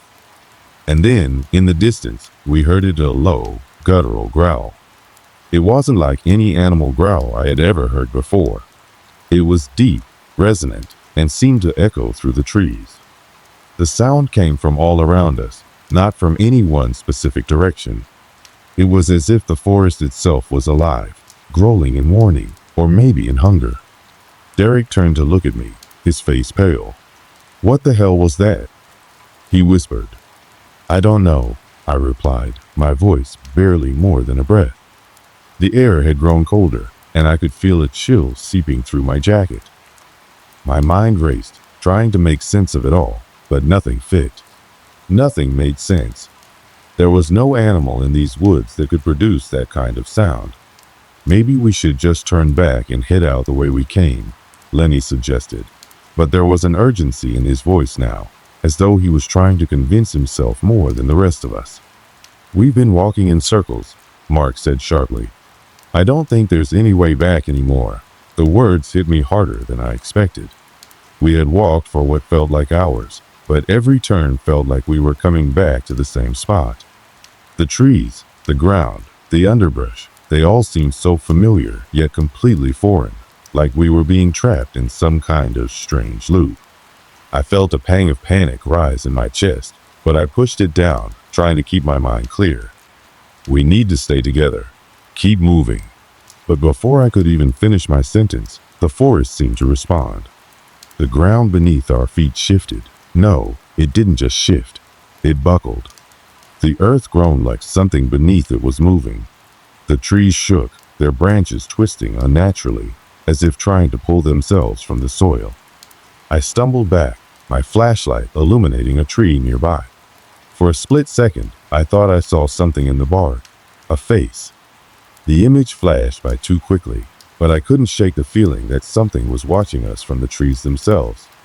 The face was distorted, its eyes hollow, its mouth frozen in an unnatural expression of anguish. "Did you see that?" I whispered, but no one responded. They were all staring ahead, their eyes wide, fixed on something in the distance. I followed their gazes, and that's when I saw it. A figure standing at the edge of the tree line, barely visible in the shadows. It wasn't the same as before, not the same as the shadow we had seen earlier. This one was different. Its movements were jerky, like it was struggling to stay in one place, as though the very air around it was fighting to pull it back into the darkness. Go now," Derek shouted suddenly, his voice tight with fear. We ran, all of us, without thinking. We sprinted through the underbrush, crashing through the thickets and branches, trying to escape whatever had been following us. But the harder we ran, the more the forest seemed to close in on us. The trees felt like they were moving, reaching out to block our path, and the sound of our footsteps, heavy, frantic, was drowned out by the deafening silence that followed us. Every time I glanced over my shoulder, I saw it. The figure, following just out of reach, never moving faster, but always there, just behind the trees. It was like it was toying with us, playing a game, and the realization hit me like a cold wave. There was no escape. The forest had already decided our fate. We ran for what felt like hours, but time had lost all meaning. It was as if the night had stretched on forever, the darkness pressing in on all sides. My legs burned, my breath came in sharp gasps, but I couldn't stop. None of us could stop. Then, suddenly, everything changed. There was no more running, no more chasing. The forest stopped. It didn't move. It didn't breathe. We were standing in an open space, a small clearing in the woods. The moonlight shone down, casting an eerie glow over the area, but nothing looked familiar. The trees around us were twisted, their bark blackened and charred, as though something had scorched them from within. And at the center of the clearing stood a structure, an old cabin, its walls decayed and broken, a dark silhouette against the moonlit sky. It hadn't been there before. I knew it. The cabin loomed in the center of the clearing like a monument to something long forgotten, a dark relic that had no place in the world of the living. As we stepped closer, my heart pounded in my chest, the fear that had been simmering beneath the surface boiling over. The air was thick with the scent of decay, and the moonlight seemed to bend around the structure, casting long, grotesque shadows that danced against the broken walls. I could hear my breath quicken, the cold of the night creeping into my bones, and yet something about the cabin pulled me forward. It was as though the forest itself had directed us here, guiding our every step until we were standing before the thing that had been waiting for us all along. "Should we go inside?" Lenny asked, his voice trembling. He was trying to sound calm, but his words were shaky, as if he were trying to convince himself more than any of us. His eyes darted between the cabin and the surrounding trees, like he half expected something to leap out at us from the shadows. "I don't know," Mark muttered, his face pale, his breath shallow. "But if we don't, I think it'll follow us." The tension in the air was unbearable. I could feel it pressing in, suffocating me. It was like the night itself was alive, watching, waiting. Something was coming, and I knew that no matter what we did, there was no escape now. We had walked straight into its lair, and it was too late to turn back. "Let's go," Derek finally said, his voice firm despite the fear that had taken hold of him. He took a step forward, and without a word, we all followed. Each of us had our flashlights trained on the cabin, casting beams of light into the darkness as we moved closer. The door was slightly ajar, creaking on its hinges, as if it had been waiting for us to arrive. We stood there for a moment, hesitant, our minds racing with questions that had no answers. Why had we been drawn here? What was this place? What had been watching us from the trees? A loud crash from within the cabin shattered the silence, and we all jumped back, startled by the sudden noise. My heart skipped a beat as I instinctively reached for the others, pulling them behind me. The growl from earlier still echoed in my mind, its deep, guttural sound reverberating through my skull. But this time, there was something else, something more horrifying. The growl had changed. It wasn't just a warning anymore. It was a promise. "We need to get out of here," I whispered, my voice barely audible. But it was too late. The door of the cabin swung open with a force that sent a gust of cold wind rushing out toward us. From the darkness inside, something stepped into the light. It wasn't human. It wasn't anything I could have ever imagined. At first, I thought it was just a shadow, some trick of the light. But then it moved, jerky, unnatural, like it wasn't meant to be seen. The creature's form was contorted, its limbs twisted and wrong, its skin a pale, sickly gray that stretched too tightly over its bones. Its eyes glowed with an unnatural yellow light, and its mouth hung open in a grotesque, silent scream. The edges of its lips pulled back into a rictus grin that sent a cold shiver down my spine. The others stood frozen, their faces masks of terror as they stared at the thing before us. I could hear them breathing, shallow and quick, but no one moved. No one spoke. And then the creature opened its mouth. The sound that came out was unlike anything I had ever heard, an inhuman, bone-chilling screech that seemed to rattle the very air around us. It wasn't a sound that could come from any living thing. It was the sound of something ancient, something wrong, something that had no business being in this world. "Run!" Derek shouted, and for the first time since we had entered the forest, I saw the fear in his eyes. His voice was raw, filled with pure terror, and it snapped us all out of our stupor. We turned and ran, but the forest had changed. It wasn't just the trees that had moved, the ground itself was shifting, contorting beneath our feet, as though it were alive, pulling us toward the cabin.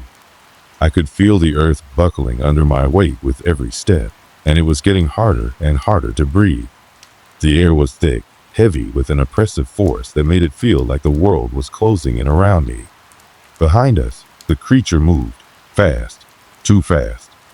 I glanced over my shoulder and saw its yellow eyes glowing through the darkness, its twisted form leaping from tree to tree with impossible speed. It was toying with us, enjoying the chase, and I knew that if we didn't get away, we wouldn't make it out alive. "We can't outrun it," Mark shouted, his voice cracking. "It's right behind us." I didn't dare look back again, but I could hear its footsteps, the sound of something heavy crashing through the forest, getting closer with every passing second. My mind raced, desperate for a way out, but all I could see were trees, trees, and more trees. It was like the forest itself was closing in, trapping us here. There was no escape, no path forward, just the relentless, twisted thing behind us, gaining ground. And then we reached the edge of the clearing. We were almost out. The trees thinned, the forest opening up into what looked like a path, a way back to safety. But before I could take another step, I felt a hand on my shoulder, cold, clammy, and powerful. I turned, my heart in my throat, to see Derek standing there, his eyes wide with shock. It's gone, he whispered, his voice shaking. I looked around, confusion flooding my mind. The creature, the thing that had been chasing us, was nowhere to be seen. The night was still again, the air no longer heavy with the presence of whatever dark force had been following us. I opened my mouth to speak, to ask what had happened, but before I could say anything, a voice, soft and low, came from behind me. You shouldn't have come. I turned, and standing in the doorway of the cabin was a figure, a person, but not someone I recognized. Their face was obscured by shadows, their eyes black as night. And just as suddenly as they appeared, the figure was gone, swallowed by the darkness. I couldn't breathe. My heart pounded in my chest, my mind spinning with questions I could never ask. And in that moment, I knew we were never meant to leave this place. We stood there, frozen, our eyes darting between the trees, the cabin, and the path ahead. No one spoke. No one moved. It was like time itself had stopped, leaving us suspended in a nightmare we couldn't wake from. The presence that had hunted us through the forest was gone, vanished, but the weight of its shadow lingered, heavy and suffocating.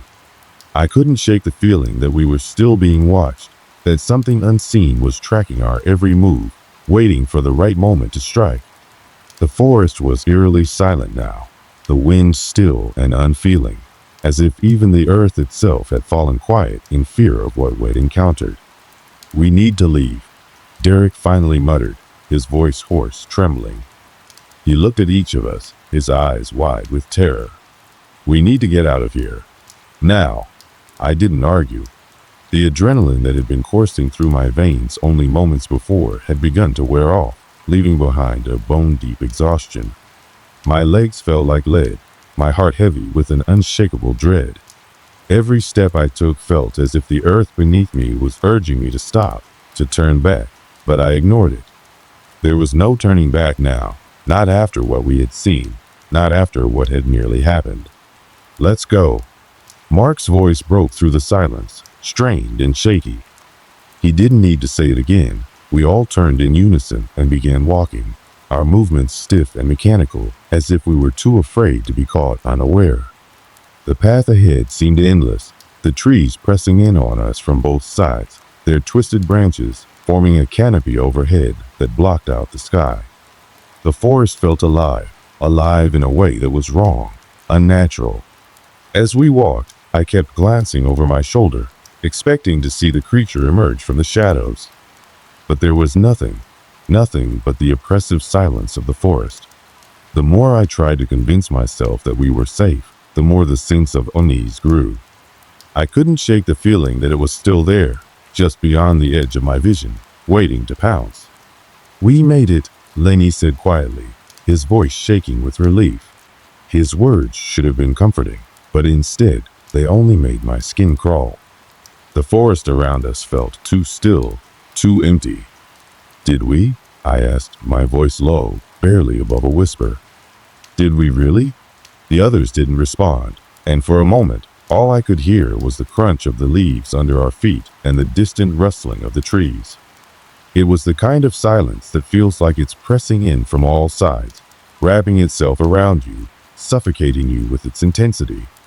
The path eventually began to widen, and the trees started to thin out. The distant sound of running water reached my ears, the faint, soothing rush of a stream. For the first time in what felt like forever, I allowed myself to hope. We were close. We were almost out. We had to be. And then we reached the edge of the forest. I stopped dead in my tracks, my breath catching in my throat. There, just beyond the line of trees, was the same clearing where we had first encountered the cabin.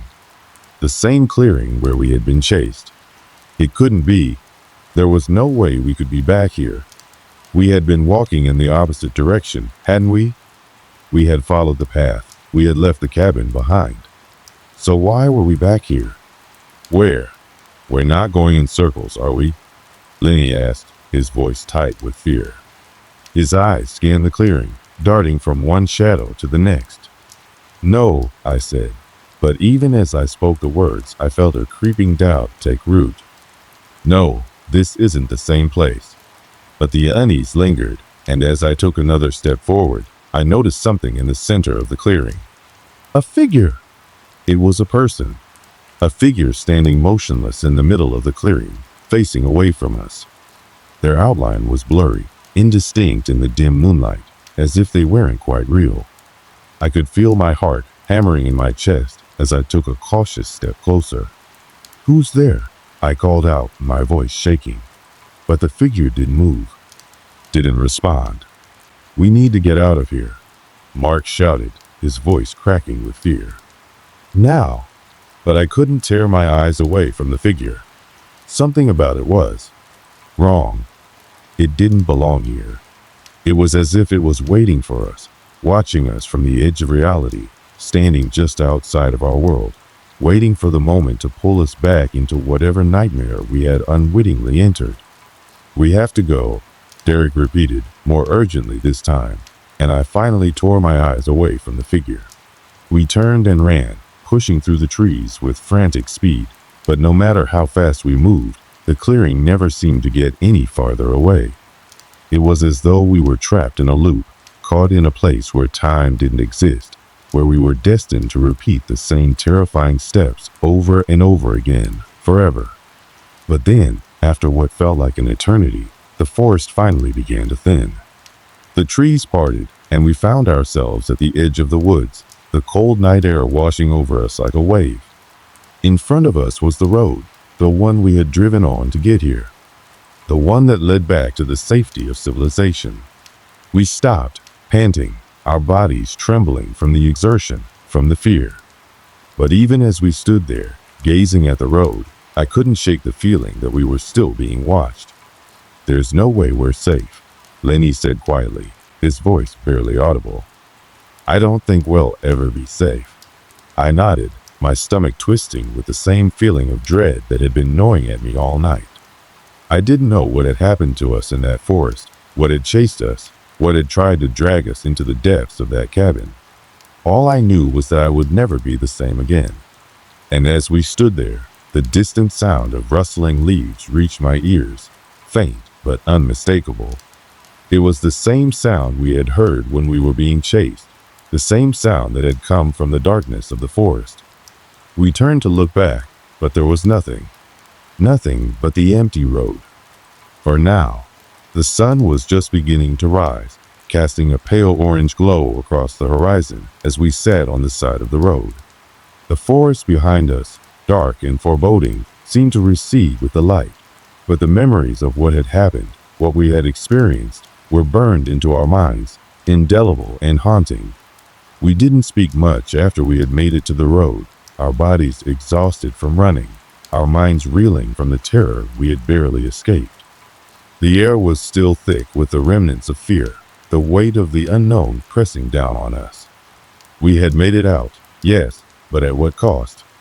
We're safe now, Mark said finally, his voice rough, as if he were trying to convince himself more than us. He looked over at me, eyes wide, filled with that same unease that had been in all of our gazes since we'd crossed the threshold of the forest. Right, we're safe. I didn't answer right away. Part of me wanted to tell him that, yes, we were safe. But another part, the part of me that still felt the sting of those unseen eyes watching us, the part of me that still felt the oppressive weight of the forest, knew better. Safety, in the traditional sense, was an illusion. The more I thought about it, the more I realized that there was no escaping what had happened. No matter how far we ran, no matter how much time passed, those memories would stay with us. The fear, the panic, The terror of knowing that something out there wanted us, that something out there was hunting us. It would never go away. I looked around, taking in the quiet of the morning. The road stretched out before us, a thin line leading away from the nightmare we'd just barely survived. I could hear the distant hum of traffic, the sounds of a normal, everyday world, and for a moment I thought maybe it was all over. Maybe we had made it out and could go back to our lives. But deep down, I knew it wasn't that simple. The forest, that place. It had a life of its own, a malevolent force that thrived in the shadows, in the silence. And though we had escaped it this time, I couldn't shake the feeling that it was still there, waiting. "We should leave," Derek said, breaking the silence. His voice was hollow, as if he were speaking through a fog of disbelief. "Go back to the city. Forget all of this." We all nodded, but the agreement didn't feel final. It felt like we were just delaying the inevitable. We couldn't escape it, not completely. The forest had already marked us, and something told me that no matter where we went, it would follow. There was something wrong about it, something that I didn't understand, but that I knew was powerful. "Let's just go," I said, standing up slowly, my legs still unsteady from the adrenaline that had been pumping through me only hours before. I didn't look back at the trees as I moved toward the car, didn't want to look back. What we had seen, what we had felt, there was no turning back from that. As we climbed into the car and drove away, the quiet of the morning pressed in on us, the sounds of the world too distant, too normal to be real. The road stretched out before us, and the forest receded into the distance, becoming nothing more than a vague outline against the sky. But even as we drove, I couldn't shake the feeling that something was wrong. The air was too thick. The silence was too loud. We didn't speak much on the drive home. We all knew that words wouldn't make it better, that words couldn't change what had happened, couldn't erase the fear that still lingered in our minds. The events of the night would follow us, remain with us. They would never fully fade. The worst part was the uncertainty, the not knowing. What had that creature been? Why had it targeted us? What had we walked into when we decided to explore the forest? It felt as though we had stumbled into something ancient, something beyond our understanding, a place where the rules of reality no longer applied. And now it felt as though it was following us. The shadow of that forest, of what we had experienced there, loomed over us. But as we left the woods behind, the further we drove, the more it seemed as though the world was beginning to return to normal. The bustling streets of the city, the everyday sights of people walking their dogs and going about their routines, it all felt so far removed from what we had just lived through. But no matter how far we drove, how many miles we put between ourselves and that cursed place, I couldn't help but feel a lingering dread, a sense that we were being watched, that we hadn't truly escaped.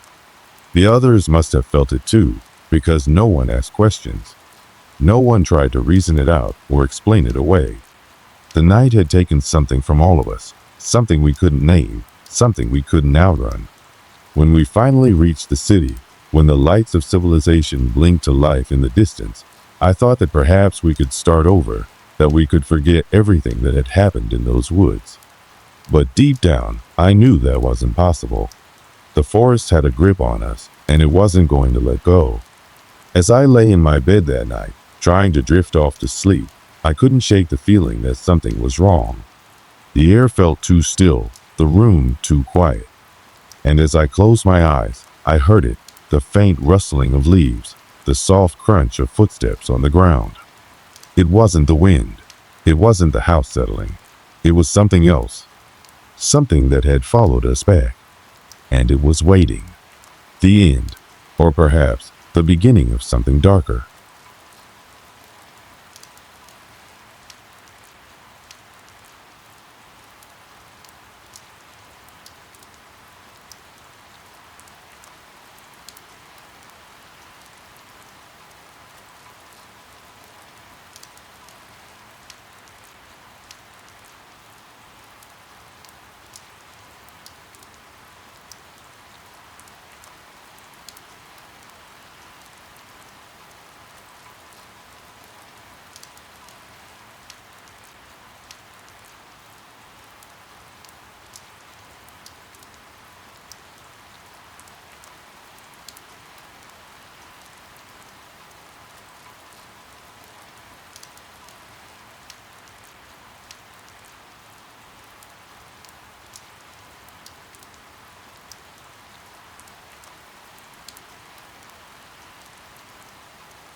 It was the summer of 2011. I had been working in a small town in the Midwest for a few months, and after a long stretch of busy weeks, I decided it was time for a break. I had heard about a remote hotel, not too far from my location, nestled just on the edge of a quiet forest. The kind of place that promised peace and solitude, a perfect escape. The town I worked in wasn't known for its bustling tourism, so the hotel was often empty, which made it all the more appealing. I remember driving there on a hot afternoon, the sun beating down relentlessly, but the promise of a cold drink and a cool breeze kept me going. The hotel sat on a secluded plot of land, surrounded by trees, with just a winding dirt road leading up to it. It didn't look like much from the outside, a traditional two-story building with faded white paint and a porch that wrapped around the front.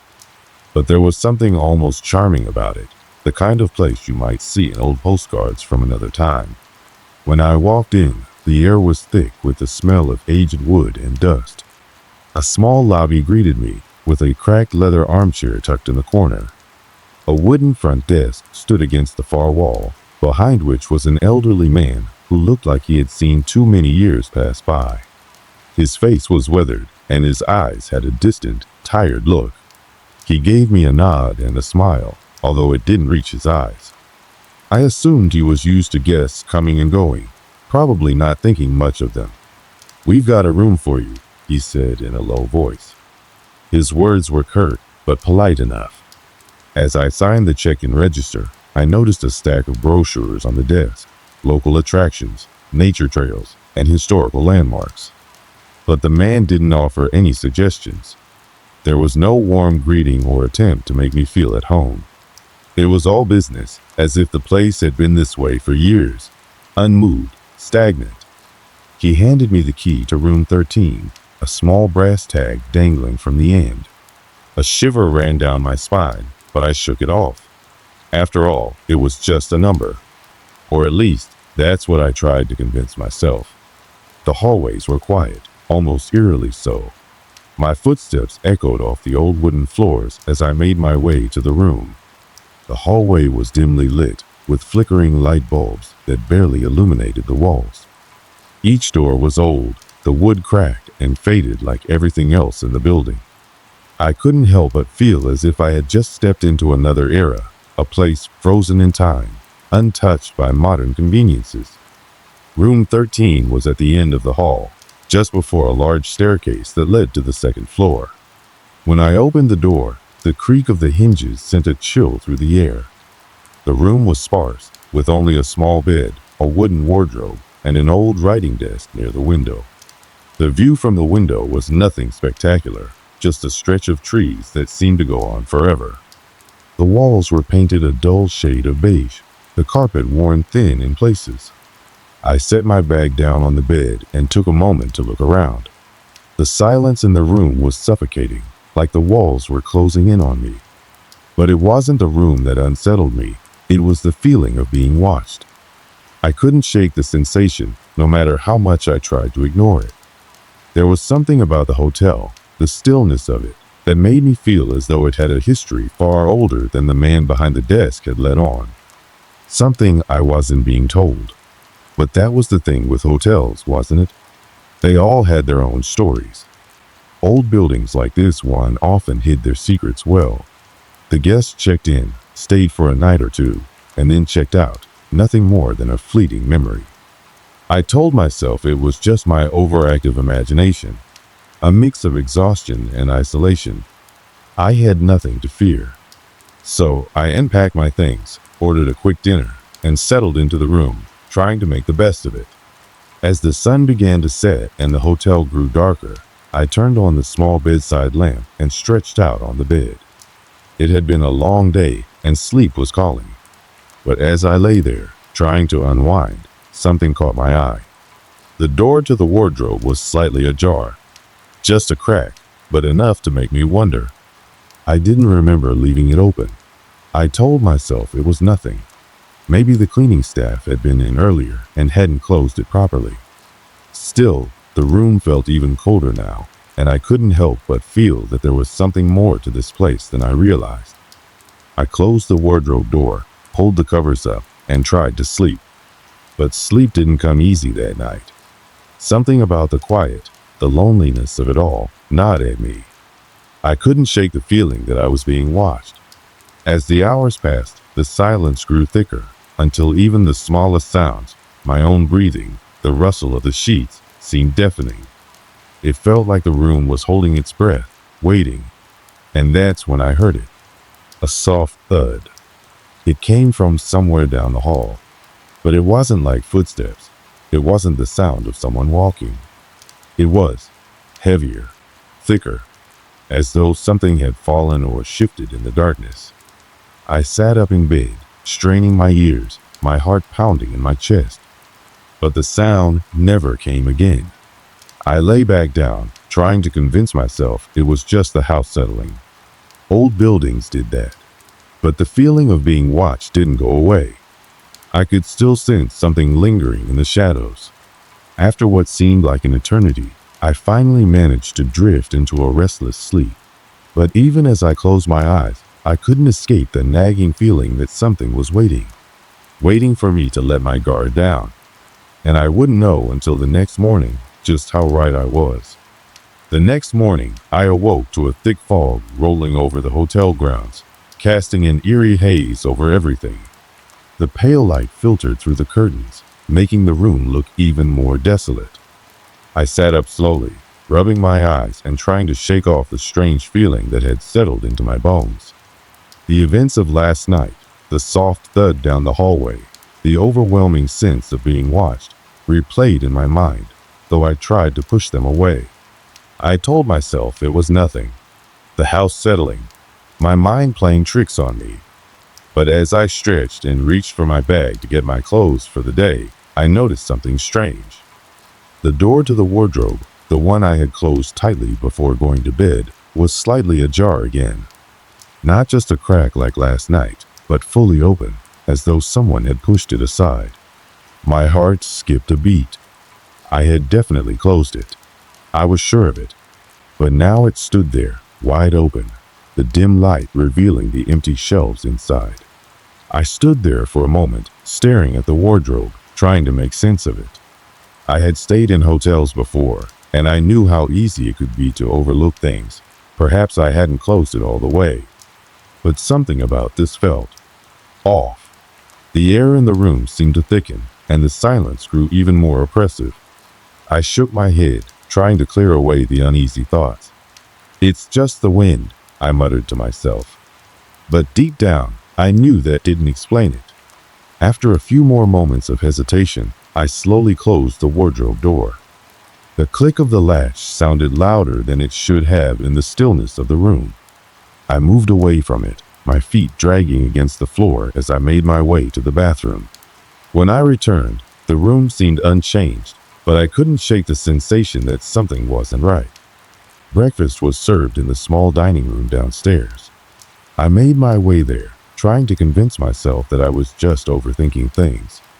The elderly man who had checked me in was behind the counter, his eyes downcast as he wiped a dish. He didn't even look up when I approached. I asked for a seat by the window and settled in, trying to enjoy my meal. The breakfast was simple: toast, eggs, coffee, but it tasted fine enough. Still, the atmosphere in the room felt heavy. I was the only guest there, and the silence, except for the clink of silverware against plates, was almost deafening. As I ate, I noticed a peculiar portrait on the wall near the entrance. It was an old painting of the hotel itself, but it was unlike the building I had seen the day before.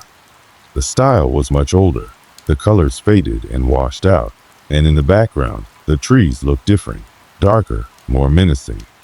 The figure in the foreground, was it a man? A woman? Was standing with their back to the viewer, their heads slightly turned. It was a haunting image, one that made my skin crawl. I forced myself to focus on my food, but the unease lingered. Something about that painting felt wrong. I couldn't explain it, but it didn't sit right with me. The elderly man finally looked up, meeting my eyes for the first time that morning. "Enjoying your stay?" he asked, his voice as flat as ever. I nodded, trying to sound casual. It's a nice place, just a bit quiet. He gave a small, almost imperceptible nod. It's always quiet around here. People come, but they don't stay long. There was something about the way he said it, his tone, the slight emphasis on the word stay, that sent a chill down my spine. I smiled nervously and looked back down at my plate, pretending not to notice. After finishing my breakfast, I decided to take a walk around the grounds. The fog had started to lift, revealing more of the hotel's surroundings. The trees loomed tall and thick, casting long shadows on the lawn. The silence was unnerving, and it felt as if the trees were watching me. As I wandered further into the property, I came across a small path that led toward a cluster of old stone steps. They were overgrown with ivy, and the air seemed cooler as I descended. The path wound down toward a small pond, an area that looked completely untouched by time. It was peaceful here, but it didn't feel entirely safe. The hairs on the back of my neck stood up as I made my way around the water's edge. It was as if the earth beneath my feet was holding its breath, waiting for something. I told myself it was just my imagination, but the feeling refused to go away. I walked back to the hotel, deciding to take the stairs instead of the elevator to my room. The creaking wood beneath my feet echoed through the building. The stairs felt unusually steep, and the whole hotel seemed to sag with age. When I reached the second floor, I immediately noticed something odd. The door to room 12, the one next to mine, was wide open. Not just ajar, but fully open, with no sign of anyone inside. I stood there for a moment, hesitating. I was sure I hadn't seen anyone go in or out of that room. Curious, I walked closer. The air in the hallway grew colder, and the scent of mildew mixed with the faint odor of something else, something metallic, almost like rust. The room was empty, the bed perfectly made, but it had an oppressive stillness to it. I quickly backed away, my pulse quickening. I was already uneasy, but now I was starting to feel genuinely scared. I hadn't seen anyone in the hotel except for the elderly man, and yet there was this unmistakable sense that something, or someone, was present. I hurried back to my room, locked the door behind me, and collapsed onto the bed. I was in no mood to explore any further, but the strange events had begun to stack up. The wardrobe door, the painting, the empty room, it all felt too much to be coincidental. I lay there in silence, too unsettled to even sleep, but too exhausted to do anything else.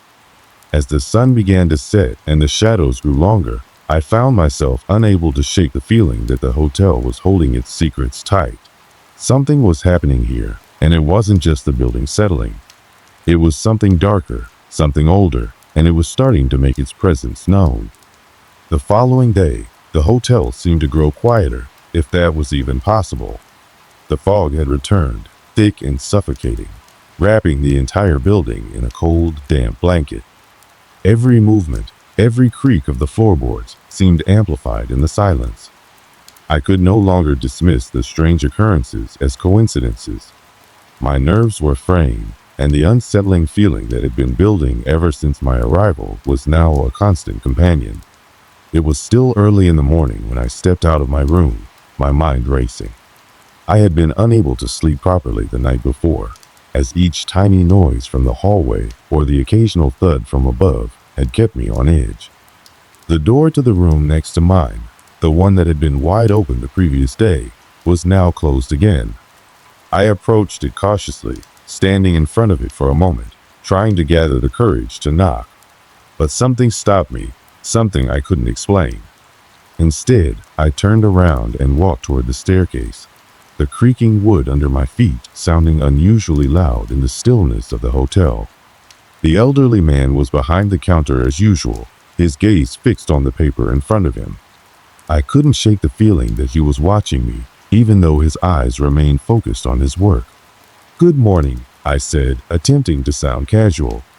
"Good morning," he replied, his voice soft and tired. There was something off about the way he spoke, almost as if he hadn't really heard me. I wandered around the hotel, exploring the dark hallways and rooms that appeared to have been untouched for years. The air was musty, filled with the scent of old wood and dust. But it was the silence that was the most unnerving. I passed the dining area, where I had eaten breakfast the day before, but it was deserted now, not a soul in sight. As I made my way deeper into the hotel, I stumbled upon a small door tucked away in the corner.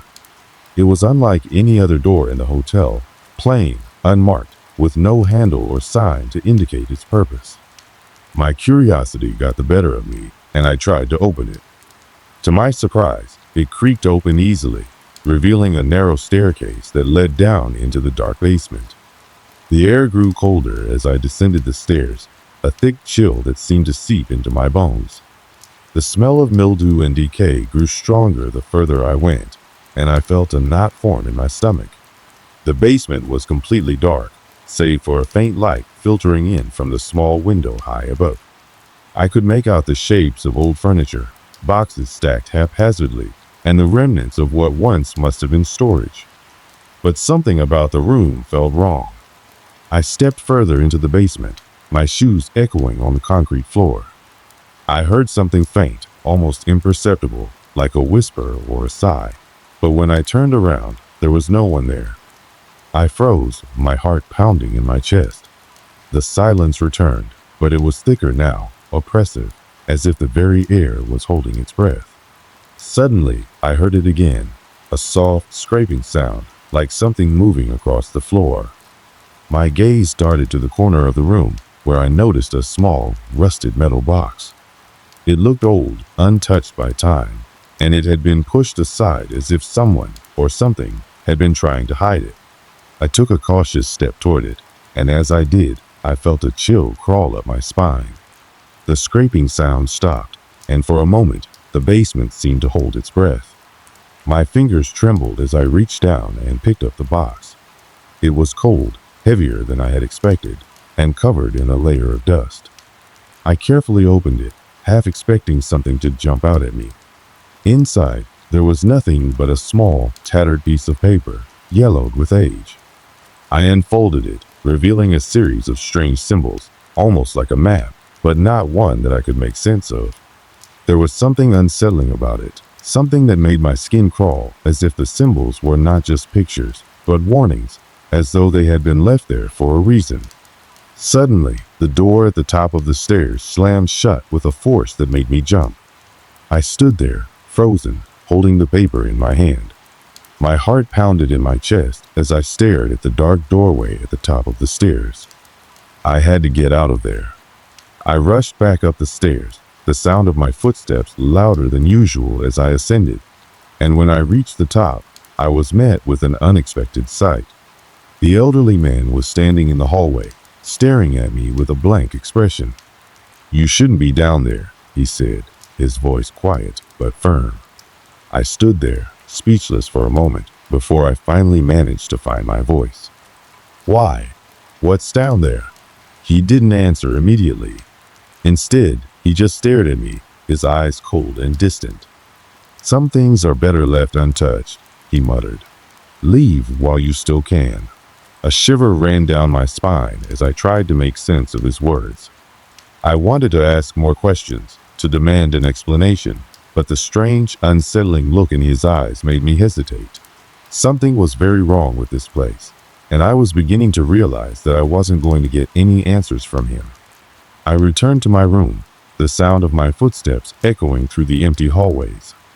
I felt the weight of the hotel pressing down on me, as if it were watching me, waiting for me to make a mistake.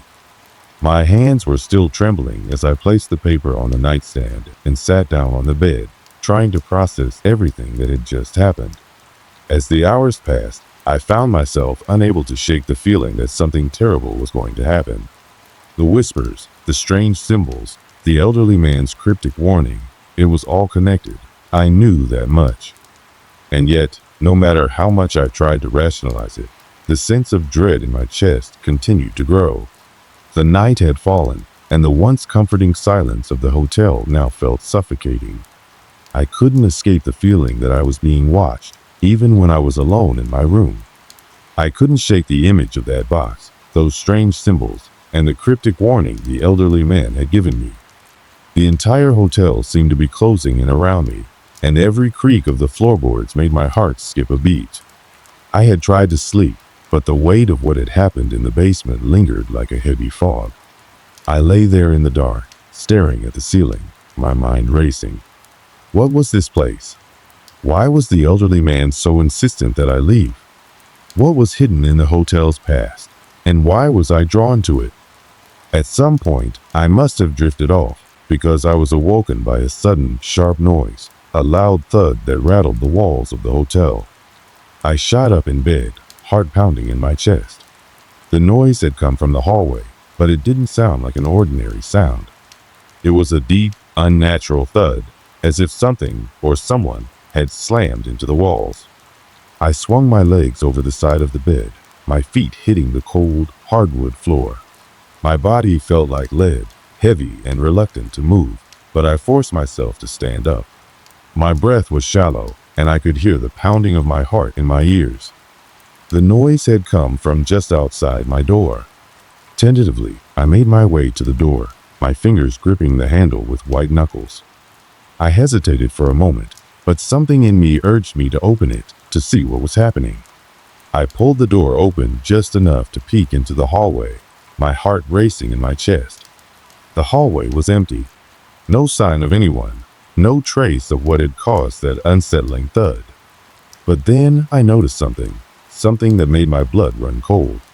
The door to the room next to mine was open, wide open, and the dim light from the hallway flickered as if it were struggling to stay on.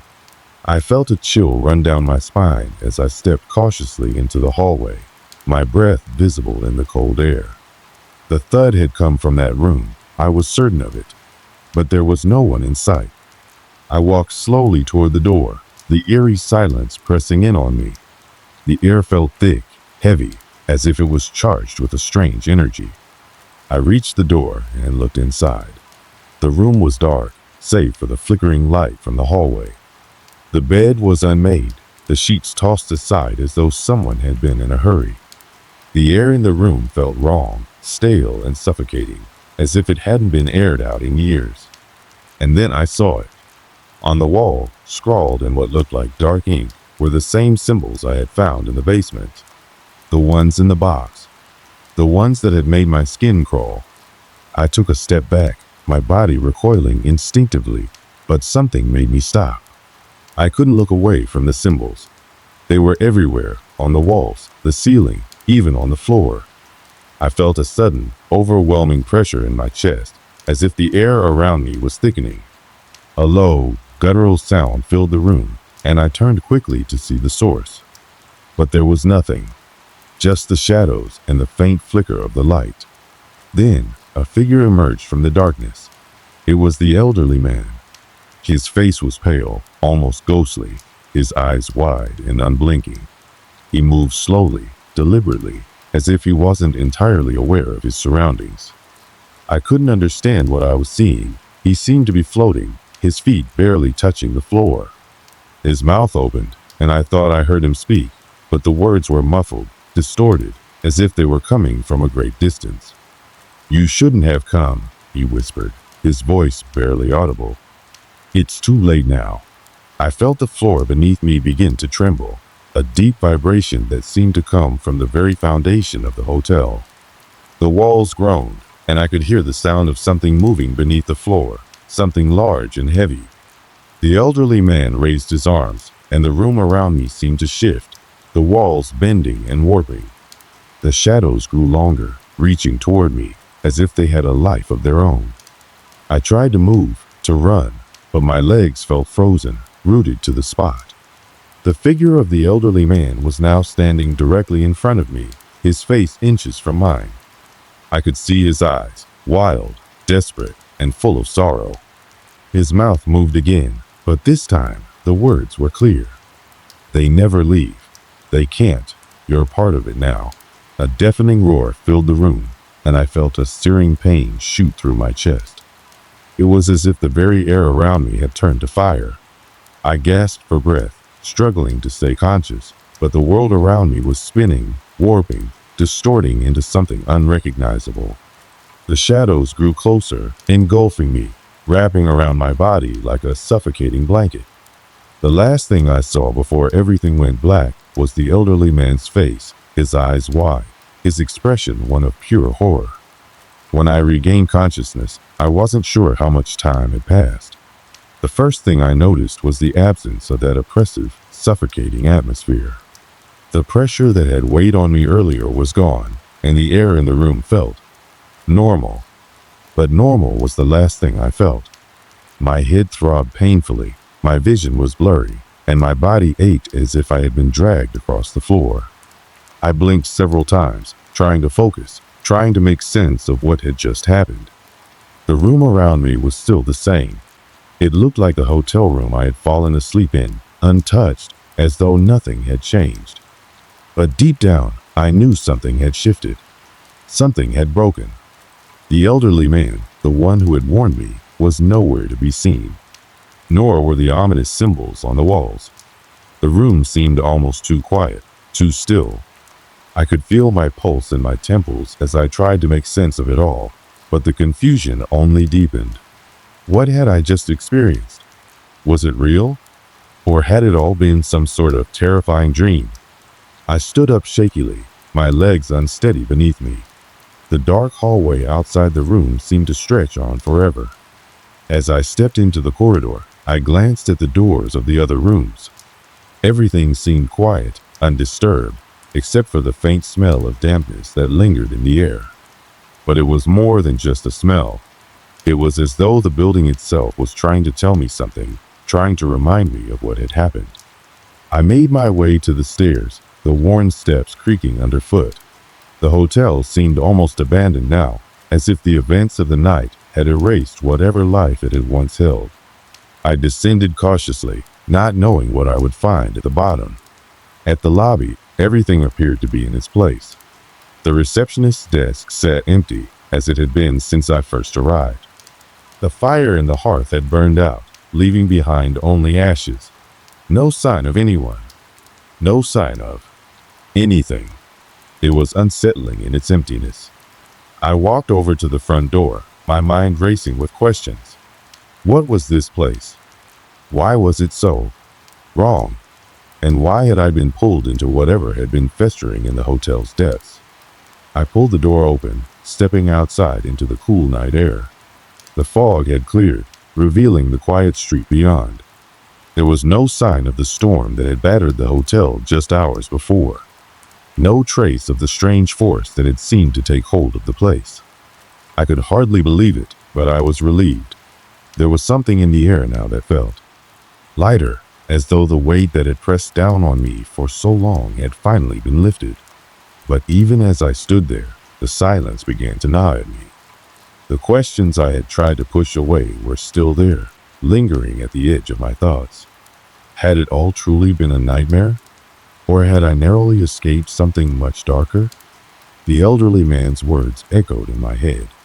You're part of it now. I couldn't shake them. I stood there, staring at the hotel's facade for a long time, feeling a cold dread creeping up my spine. There was a part of me that wanted to run, to leave this place behind for good. But another part of me felt compelled to stay, to understand what had happened.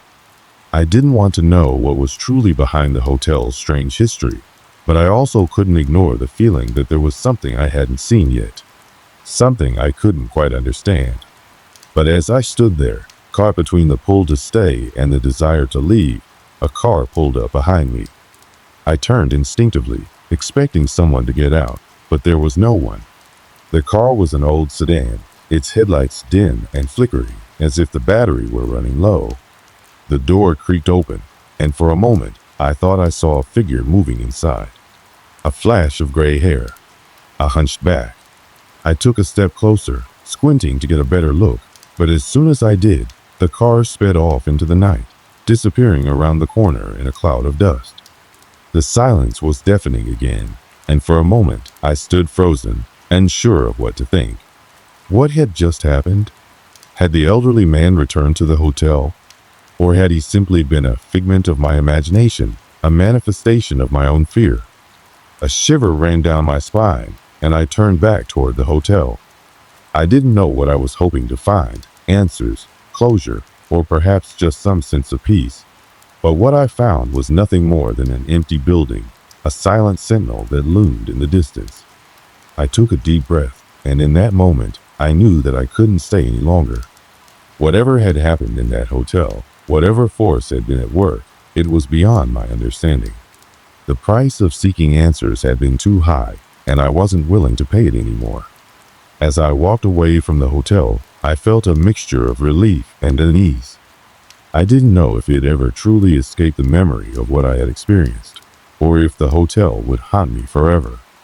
I didn't know if the things I had witnessed were real, or if my mind had simply shattered under the pressure of the unknown. But as I reached my car and drove away, I couldn't shake the feeling that something had changed in me. That hotel, those walls, had left a mark. And even though I was leaving it behind, I couldn't shake the feeling that I wasn't quite free of it yet. The drive away from the hotel was long, silent, and uneventful. I couldn't stop replaying every moment of what had happened, each detail seeming to unravel itself in my mind like a puzzle I had no intention of solving. The lights of the highway blurred past me, but my thoughts remained fixed on that hotel, its decaying walls, the cold whispers of its past, and the chilling sense that something more had been lurking beneath the surface. As I reached the outskirts of town, I glanced in the rearview mirror, half expecting to see the outline of the hotel standing in the distance, its shadow stretching far beyond the reach of the night. But there was nothing, just darkness. The road stretched on ahead of me, empty and seemingly endless. I couldn't bring myself to look back.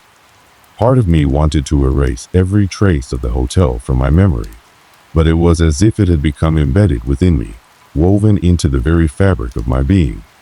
The unsettling feeling still lingered, gnawing at the edges of my thoughts. The encounter with the elderly man had felt so real. His words still echoed in my mind. "You're a part of it now." What did that mean? Had I really escaped the hotel, or was I still tied to it in ways I couldn't comprehend? I could almost feel the weight of his gaze on me, the ghostly reminder that some things can never truly be left behind. Maybe the hotel was not just a place, it was an experience. Something that left its mark on anyone who stepped foot inside. Maybe it wasn't just the building that had changed me. Maybe it was the part of myself that I had revealed in there, the part of me that I'd rather not acknowledge. The further I drove, the more I began to realize how difficult it was to outrun fear. I hadn't run fast enough. The hotel's influence seemed to have settled deep inside me, and no matter how much I tried to push it away, it clung to me like a shadow. I found myself questioning everything. How could something as ordinary as a hotel turn into something so evil? Had I been searching for something in that place, something I didn't fully understand, that had drawn me in, trapping me there with its dark grip?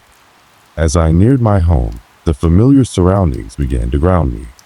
The trees lining the side of the road, the quiet hum of the engine, the dim lights of the town ahead, all of it seemed so normal, so ordinary. But even in this comfort, I felt the residual effects of that night creeping back into my mind. I pulled into my driveway, the house standing silently in front of me. I stepped out of the car, my feet dragging as I made my way up the steps. For the first time in a long time, I was relieved to be back, to be in a place that was mine, a place where I could lock out the world. But as I entered the house and closed the door behind me, a shiver ran down my spine. I could have sworn I heard the faintest creak, like the floorboards of the hotel shifting beneath my feet. It was the kind of sound you'd barely notice if you weren't paying attention, subtle, almost imperceptible. I tried to shake it off. It was nothing, I told myself. The house was old and the wind had picked up. But deep inside, I couldn't ignore the feeling that something had followed me. Something had crossed the threshold with me, and now it was here. I quickly turned on all the lights, the harsh illumination making the shadows retreat into the corners of the room. But it didn't feel like enough. The stillness of the house suddenly felt unnatural, as if the walls themselves were watching, listening, waiting. For a moment, I stood frozen, unsure of what to do. The room seemed too quiet, too empty. It wasn't like home anymore. Not after everything it'd seen. The hotel had changed something inside me, something I couldn't fully understand. The kitchen light flickered, and for a brief moment, I thought I saw the reflection of a face in the darkened window. But when I turned, the room was empty. I was alone. I laughed softly, nervously. Maybe it was just the exhaustion catching up with me. Maybe I was letting my mind play tricks. The events of the hotel had shaken me, and I knew it would take time to fully recover. But there was one thing I couldn't shake, a feeling deep in my gut that I was being watched. That night, I locked all the doors and windows, pulled the curtains tightly shut, and sat in my living room, surrounded by the familiar objects that had once brought me comfort. The old books, the worn-out armchair, the ticking of the clock on the wall. But in the stillness, I couldn't find peace. The unsettling truth gnawed at me. I hadn't escaped. Not really. As I tried to fall asleep, I kept thinking about the hotel, about the man who had warned me, about the strange events that seemed to follow me, no matter where I went.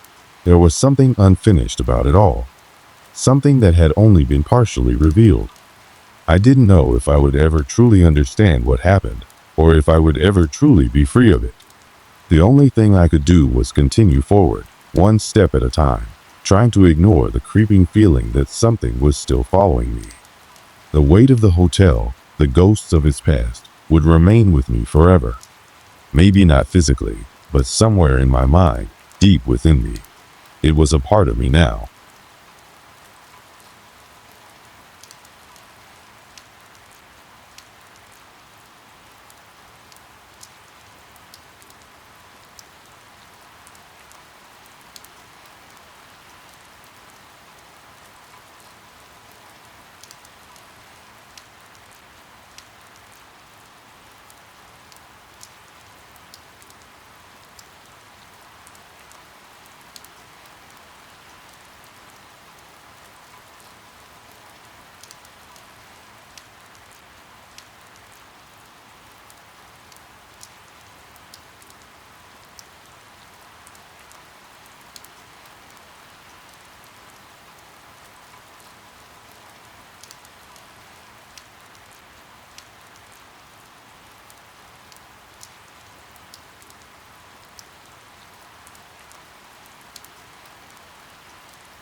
It was a cold autumn evening when I first started working at the hospital. I'd been a nurse for years, but something about this particular facility felt different. It wasn't just the age of the building, though it certainly had that heavy, old hospital scent that many of the older ones seemed to develop. No, there was something more. Something off. The hospital I worked at was a sprawling complex. 3 floors of sterile white hallways, flickering lights, and the faint hum of machines that never seemed to fully shut off. I remember feeling a sense of unease the moment I stepped through those automatic doors on my first day. The kind of unease you get when you know something's not right, but you can't quite pinpoint what it is. The staff was made up of a mixture of seasoned veterans and young recruits like me, eager to prove ourselves. Among the veterans was an old night nurse named Lisa, who seemed to have been there longer than anyone could remember. She always had this knowing look in her eyes, like she'd seen things most of us would never understand. Despite her age, she moved quickly through the halls, almost too quickly for someone her age. There was also Brad, a gruff, middle-aged doctor with a love for coffee that bordered on obsession. And of course, there was me, just trying to get through my shifts and make a living. Day-to-day life in the hospital was routine for the most part. The usual influx of patients, some more serious than others, the beeping of machines, the quiet murmur of voices behind closed doors. My job was simple: administer medication, check on patients, assist with procedures. But something always felt wrong in that place. I couldn't shake the feeling that I was being watched, like someone, or something, was observing my every move. At night, the hospital transformed. The once busy halls emptied out, leaving only a few staff members to carry out their duties. The dimmed lights cast long shadows against the walls, and the occasional rustle of paper or the distant sound of footsteps echoing from the floors above made it feel like I was never truly alone. I remember one night I was working the night shift, which had become my routine, and I found myself in the break room, sipping on a cup of lukewarm coffee while scrolling through my phone. The silence was comforting, but there was an unsettling stillness that seemed to linger in the air. There was one particular hallway on the second floor that always made me uneasy. It was an old section of the hospital, rarely used, and not even on the tour for new staff. There were rumors about it, whispers from the old nurses about things that had happened there, things that were best left unsaid. But no one dared to talk about it openly, and I never paid much attention to it until that night. The story really begins on a rainy evening when I was assigned to work in that very section. It was nearing midnight when I received a call from the front desk asking me to deliver some medication to a patient in room 217, a room in that old part of the hospital. As I walked down the dimly lit hallway, my footsteps echoed louder than usual, and I found myself glancing over my shoulder more often than I should have.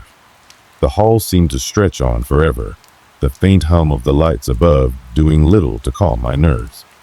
As I passed the nurse's station, Lisa, the night nurse, glanced up at me. "Room 217, huh?" she asked, her voice low, almost too quiet. "Don't go near that room after hours, kid. Just a word of advice." I shrugged off her words, chalking it up to her age, or perhaps some old superstition, but deep down, I felt a chill run down my spine. There was something about her tone, something in her eyes that told me there was more to the story than she was letting on. But there was no turning back. I had a job to do, and I was determined to finish my shift without incident. So I continued down the hallway, the quiet ticking of my watch my only companion. Room 217 was at the very end of the hall, tucked away in a corner where the lights flickered intermittently. I paused for a moment before entering, my hand hovering over the doorknob. The door creaked open, and I stepped inside. The room was dim, with only a small lamp casting shadows across the sterile white walls. The patient, an elderly woman, lay in the bed, her breathing slow and labored. I set the medication down on the bedside table, adjusting her 4-line and checking the chart at the foot of the bed. But as I turned to leave, something caught my attention. A soft scraping sound, like nails on metal. I froze, my heart pounding in my chest. The sound was faint, but unmistakable. I turned back toward the patient, but she was still lying motionless in the bed. The sound continued, growing louder with each passing second. I glanced around the room, my eyes darting from corner to corner. The sound was coming from somewhere nearby, but there was nothing in the room that could have caused it. No machines malfunctioning, no windows open. Just an eerie, oppressive silence. It was then that I noticed the door. It had closed on its own. I didn't waste another second. I grabbed my things, rushed out of the room, and headed straight for the nurse's station. Lisa was still sitting there, watching me with that same unreadable look. "You heard it, didn't you?" she asked softly, almost knowingly. I nodded, too shaken to say anything more. She didn't say another word. She just stood up and motioned for me to follow her. That night, the hospital's normalcy began to unravel, and I realized that whatever was happening wasn't just in my head. Something in that place was watching, waiting, and it had no intention of letting anyone leave without first revealing its secrets. The days that followed that night in room 217 were quiet, almost too quiet. I tried to shake off the unease I felt as I went about my duties, but something lingered, something I couldn't quite put my finger on. It wasn't the type of fear that makes you freeze in place or run for the door. No, it was more like a nagging feeling at the back of your mind, like something was waiting for the right moment to make itself known. It wasn't long before I started noticing strange little things. At first, they seemed like simple mistakes or coincidences, easily explained away. But the more I saw, the harder it became to dismiss them. One afternoon, I was working in the ICU when I heard the sound of faint footsteps coming from the hallway. It wasn't unusual for someone to walk by, especially with a hospital always being a hub of activity. But these footsteps were different. They weren't hurried or purposeful. Instead, they dragged along the floor as if someone or something was walking slowly, deliberately, as though trying not to be noticed. I glanced up from the patient's chart and looked toward the door. Nothing. I checked the hallway, but it was empty, save for a flickering light at the far end of the corridor. I shrugged it off, figuring it was probably just a nurse on another floor who had wandered in by mistake. But as the sound continued, I began to feel the hairs on the back of my neck stand up. Later that night, I was walking through the hallways after my shift, heading back to the break room for a much-needed cup of coffee. As I passed room 217 again, I couldn't help but glance inside, half expecting to see the old woman still lying there. But the room was empty. My heart skipped a beat, and I immediately stepped back. I checked the chart outside the door. The patient was supposed to be in that room, and there was no record of her being moved. So why was the bed empty? I turned quickly, nearly knocking into the wall as I rushed to the nurse's station. Brad, the doctor, was sitting behind the counter, his face buried in a medical journal. "Brad," I asked, trying to hide the concern in my voice, "is room 217 supposed to be empty?" He looked up at me, his face unreadable. "Room 217? He repeated. "That's the room with the elderly lady, right? She passed away a few hours ago." I froze. "Wait, what?" I stammered. "But I just checked on her. She was fine." Brad's face hardened slightly, and he gave me a quick, dismissive look. "There's no way. She passed during the day shift. It'd have been the one to handle it." I tried to argue, but something in his tone told me that this wasn't a conversation I wanted to pursue. I dropped the subject and walked away, my mind racing. Had I imagined it? Had I really seen her there? Or was there something else at play here? The incident with room 217 wasn't the end of it. In fact, it was just the beginning. Over the next few days, the strange occurrences became harder to ignore. It started with small things, a faint smell of antiseptic lingering in hallways long after they'd been cleaned. The scent wasn't one I was unfamiliar with, but it felt out of place, like it was clinging to the walls in an unnatural way. The hospital smelled like this when the air was stale, but something about it now felt wrong. It didn't wash away. It lingered, hanging in the air, as if it had been soaked into the fabric of the building itself. I couldn't help but wonder, was it the smell of the place itself or something else? Something older. I didn't think much of it at first, but then the events began to pile up. One evening, while I was grabbing my things to leave, I passed by the storage closet in the back of the hospital. There was a low, almost inaudible tapping coming from behind the door. It wasn't just the sound of something tapping on the wood. It sounded like nails being dragged slowly along the surface, as though something or someone was trying to get out. I hesitated, my hand on the doorknob. I stood there for what felt like an eternity before finally deciding to push the door open. Inside was nothing but boxes and medical supplies stacked against the walls. The tapping stopped the moment I stepped in. I checked every corner of the room, but there was nothing there. No equipment out of place, no signs of anyone being in there. I stood still for a moment, heart pounding, the smell of antiseptic thick in the air as my breath came faster than usual. I left the closet without a second glance, making my way toward the exit with more haste than I would be like to admit. The next night, things escalated. As I walked through the empty hospital, trying to finish a few rounds before heading home, I found myself on the second floor, near the same area where I'd heard the footsteps before. A soft murmur of voices echoed down the hallway, a conversation that seemed to come from nowhere. I stopped in my tracks. There were no patients on that floor, no staff working in the area at this hour. And yet, I could hear muffled voices, as though someone were having a private discussion just out of reach. I crept forward, my footsteps cautious, trying to pinpoint the source. I reached the corner and peered around it, but there was no one. The hallway ahead was completely empty, the only sound being the occasional hum of the fluorescent lights above. But the voices, they kept going, fading in and out of my hearing, so faint I couldn't make out the words. My heart raced as I stood frozen, listening for any sign of movement, but the hallway remained eerily still. I wasn't sure if I was losing my mind or if something truly strange was happening, but at that moment, I knew something was wrong with this place. Something that didn't belong. I couldn't shake the feeling that I wasn't alone in the building. It was as though there was something watching me, waiting for me to notice it, to acknowledge it.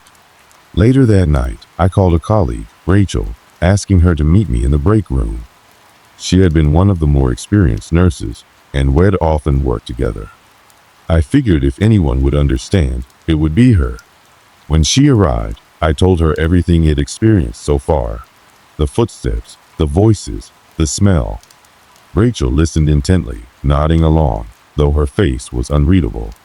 When I finished speaking, she didn't immediately respond. Instead, she sat down, drumming her fingers on the table.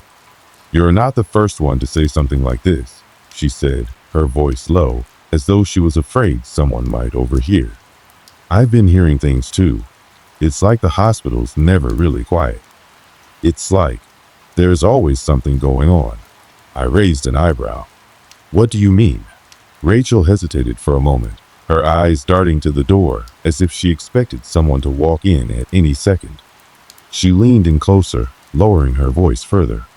"There's a lot of history in this building. People don't like to talk about it. But some of the staff, they believe the place is haunted." I blinked, trying to process what she was saying. "Haunted?" "Yeah," Rachel continued, her voice barely above a whisper now. "There are rumors. Nurses who worked here years ago reported strange things, things they couldn't explain. Some of them left because of it. You know, things like patients talking to people who weren't there, lights flickering, doors slamming when there was no wind. It's like the building has its own life, its own personality." I sat back, feeling the weight of her words sink in. Haunted? I couldn't believe it. But as I thought back to everything that had happened over the past few days, the strange noises, the smell, the voices, it didn't seem so far-fetched anymore. Rachel looked at me, her expression serious. "We need to figure out what's going on here. It's not just in your head. This place has a history, and I think it's starting to make itself known." I nodded, my mind racing.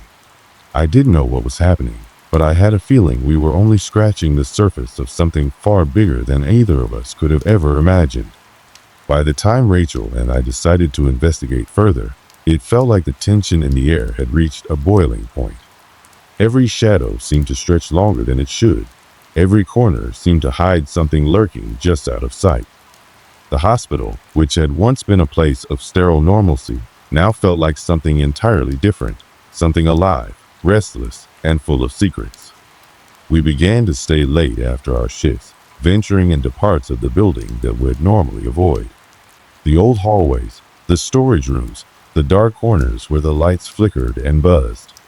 We combed through every inch of the building, searching for answers, trying to make sense of the strange occurrences that seemed to grow more intense with every passing day. But nothing could have prepared us for what we were about to uncover.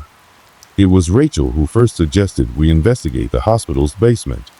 The idea made my stomach twist. Everyone knew the basement was off limits, a place where old equipment and forgotten supplies were stored. It was also known for its low ceiling, narrow, winding hallways, and dim lights. But it had always been the place where I felt the most uneasy, like something just beneath the surface was waiting for the right moment to strike. "I've heard stories," Rachel had said, her voice barely a whisper as she leaned toward me one night after our shift. "Some of the nurses claim they've seen things down there. The basement was built years ago, before the hospital even became what it is today. There's a lot of history down there, some of it dark." I didn't want to believe her. It was just the stories, just the rumors. But the more I thought about it, the more I realized that whatever was happening in this hospital was no longer something we could ignore. So, one night after everyone else had left, we made our way to the basement. The moment we stepped off the elevator, I could feel the air change. It was colder, heavier, as if the walls themselves had absorbed years of pain, suffering, and something else. The kind of feeling you get when you know you're not alone, but you can't explain why. The basement was quieter than the rest of the building, its silence oppressive. The only sounds were the distant hum of old machinery and the occasional drip of water from a leaky pipe. I could feel my heart pounding as we made our way down the narrow hallway, our footsteps echoing against the stone walls. We stopped in front of a large, rusted door, one that was rarely used, if ever. It was heavy, creaking as we pushed it open. The smell that hit us was overpowering, musty, decayed, like something had been left to rot for years. Inside, the room was dim, illuminated only by the faint glow of a single, flickering bulb overhead. I tried to shake off the nausea that had risen in my stomach. This place felt wrong, deeply wrong. But Rachel was already stepping inside, pulling me along with her. And then we saw it. At first, it was just a shape, a blur in the corner of the room. But as our eyes adjusted to the dim light, I could make out the outline of a figure, someone standing in the farthest corner of the room, their back to us. I froze, my breath catching in my throat. Rachel, too, had stopped moving, her hand gripping mine tightly. The figure didn't move, didn't speak, but it was there, solid and real. "Who's there?" Rachel called out, her voice shaky. It was the first time I had ever heard her sound scared. No answer, just silence. I wanted to turn and run. I wanted to flee from the building, to forget any of this ever happened. But something, some force, kept me rooted to the spot, my eyes locked on the figure in front of us. And then, slowly, it turned. I nearly collapsed. My chest tightened, and I felt like I couldn't breathe. The figure was a woman, her face gaunt and pale, her eyes wide and hollow, staring directly at us. Her skin was stretched thin, as though it had been pulled tight over a frame that wasn't quite human. She wore an old hospital gown, stained and torn. Her hair hung in matted strands around her face. I could feel the blood draining from my face as I tried to step back, but my legs wouldn't move. I couldn't look away, couldn't break eye contact. I was frozen, like a deer caught in the headlights. And then the woman opened her mouth. But it wasn't words that came out. It was a scream, a horrible, unearthly scream that seemed to shake the very walls of the hospital. It echoed down the hallway, reverberating through the entire building, so loud it felt like my skull might crack from the pressure. Rachel screamed too, but it was lost in the cacophony of sound. I turned and ran, pulling her along behind me. We stumbled through the hallway, our footsteps echoing louder and louder in the empty space, as if something was chasing us, something following just a step behind. I didn't dare look back. I couldn't. My heart was racing, my mind a blur of panic and fear. When we reached the elevator, I pressed the button over and over, willing the doors to open faster. I couldn't breathe, couldn't focus, couldn't even hear myself think over the deafening sound of our footsteps, the noise of the woman's scream still ringing in my ears. The elevator doors finally opened, and we rushed inside, pressing the button for the first floor.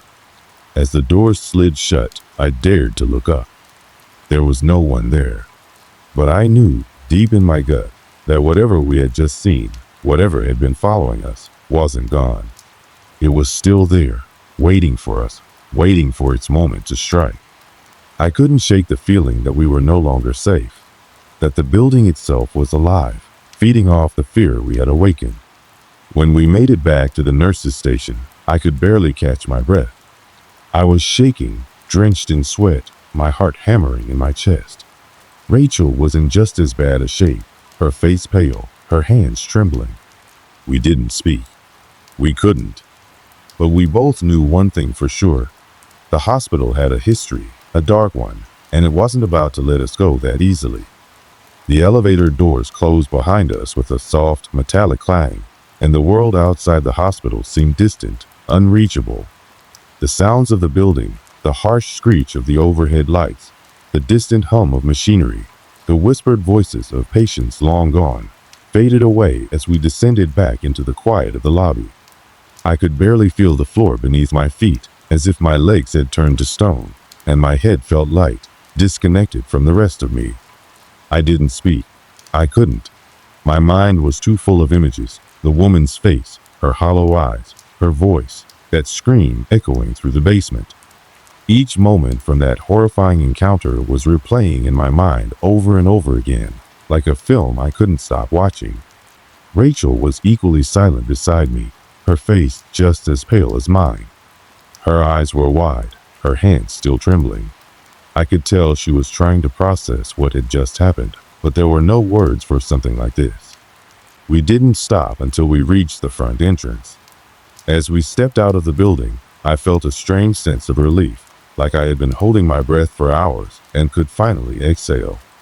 The night air hit me like a slap to the face, cold and bracing, but it didn't bring the comfort I had hoped for. Instead, it seemed to push the horror even deeper into my chest. "We need to leave," Rachel said quietly, breaking the silence. Her voice was low, shaky, but it carried an unspoken understanding between us. She didn't need to say more. I knew exactly what she meant. There was no way we could stay in that hospital any longer. But as we walked to my car, the reality of the situation began to sink in. What had we just seen? What had we encountered? We hadn't imagined it. We hadn't been sleep deprived or hallucinating. That thing in the basement, whatever it was real. And we had barely escaped. "What now?" Rachel asked once we were in the car, her voice soft but filled with uncertainty. "Do we tell someone? The police? A higher up in the hospital?" I shook my head. It wasn't that I didn't want to. It wasn't that I didn't feel the weight of the knowledge we now carried. But I knew what would happen if we tried to tell anyone what had happened. They would dismiss us as hysterical, tired, maybe even crazy. This wasn't something you could explain with logic or reason. How could you describe an apparition that didn't belong to any world we understood? A spirit that had no place in the realm of the living? No, it was better to keep quiet. We had to protect ourselves, our jobs, our sanity, and whatever small piece of peace we had left. "I don't know," I muttered. "I really don't know." We didn't talk much more on the drive back to our apartments. Rachel dropped me off at mine, the unease in the air between us too heavy to ignore. When I got inside, I locked the door behind me and sat down on my couch, staring at the blank walls. The house was too quiet, too still. The shadows in the corners of the room seemed darker than before, as if the hospital had followed me here, clinging to me like a second skin. I tried to sleep, but every time I closed my eyes, I saw the woman's face. I heard that scream in my mind, over and over, until it was all I could focus on. I couldn't escape it, no matter how hard I tried. The next few days passed in a blur. I returned to work, but I couldn't shake the feeling that something was wrong. Every creak of the floorboards, every flicker of the lights, set my nerves on edge. The hospital felt different now, more like a prison than a place of healing. I avoided the basement, avoiding any area that felt remotely connected to the dark force that had made its presence known to us. Rachel, too, had become distant. She no longer talked about the incident, but I could see it in her eyes. She was just as shaken as I was. We didn't mention the basement, didn't acknowledge what had happened. Instead, we tried to act normal, as if everything was fine. But neither of us was fooled. We both knew the truth. One evening, just as I was leaving work, I ran into Karen, one of the senior nurses. She had always been a friendly face, someone I trusted. But when she caught sight of me, she gave me a strange look, almost as if she recognized something in me that I hadn't realized was there. "You've seen it, haven't you?" she asked quietly, her voice tinged with an unshakable sadness. I froze, a chill running through me. "Seen what?" "The thing in the basement," Karen said, lowering her voice. She glanced around to make sure no one was listening. "You and Rachel. You've seen it, haven't you?" My stomach dropped. How could she know? "Why would you?" I began, but she stopped me with a sharp look. "You're not the first," Karen said. her face tightening with something between fear and resignation. "You won't be the last either. This hospital, there's something about it. Something we can't explain. Something that's been here a long time." I didn't know how to respond. Karen's words left me cold, a new layer of fear settling over me like a heavy blanket. "That thing in the basement," she continued, her voice low and tense. "It's not just one person's ghost. It's a collection of souls. People who died here. Some weren't even patients. Staff, workers. They were all trapped in the building. They never left." The reality of her words hit me like a punch. I couldn't even process it. Couldn't make sense of it. I wanted to leave. I wanted to run, to never set foot in that hospital again. But I couldn't. We were trapped, just like the souls Karen described. That night, I went home and packed a bag. I wasn't sure where I was going, but I couldn't stay here. The longer I stayed in this town, the more I felt the pull of the hospital. I knew I had to leave. But as I walked out the door and into the night, I realized that escaping wasn't the answer. I didn't have a choice but to leave. I knew that deep down, staying any longer would only bind me further to that hospital. The terror it had instilled in me was like an invisible thread wrapped tightly around my chest, pulling me back whenever I tried to move forward. Every time I closed my eyes, I saw the woman's face, those hollow, dark eyes staring back at me, and heard that scream. I couldn't outrun it. Leaving town, leaving everything behind, seemed like the only option. But in the weeks that followed, as I traveled farther and farther from the hospital, I began to understand something I hadn't before. The force that lingered there wasn't just a place. It was a memory. A memory so deep, so ingrained, that it could follow you, haunting every step you took. It didn't matter how far I ran, I couldn't escape it. That hospital had become a part of me, and I had become a part of it. I didn't hear from Rachel again after that night. I called, left messages, but nothing came back. A part of me felt responsible, as if I had failed her, as if I had left her behind to fight whatever evil had bound itself to that place. But the other part of me, one I couldn't silence, knew she was just as scared as I was. Maybe more so. I couldn't stop thinking about Karen's words, the souls trapped in that building, the ones who never left. It felt like a warning, but it was too late for me. I was already marked, and I knew Rachel had been marked too. We were both bound by the same dark force, a shadow that would follow us wherever we went. I tried to resume my life, tried to rebuild the normalcy I had once known. I moved to a new city, found a new job, and lived as if nothing had happened. But there was always a part of me that couldn't shake the feeling that I was being watched, that the building, the ghosts, the horrors of that hospital were still with me. Late at night, when the world around me was still and quiet, I would often wake up in a cold sweat, gasping for air as if something had been pressing down on my chest.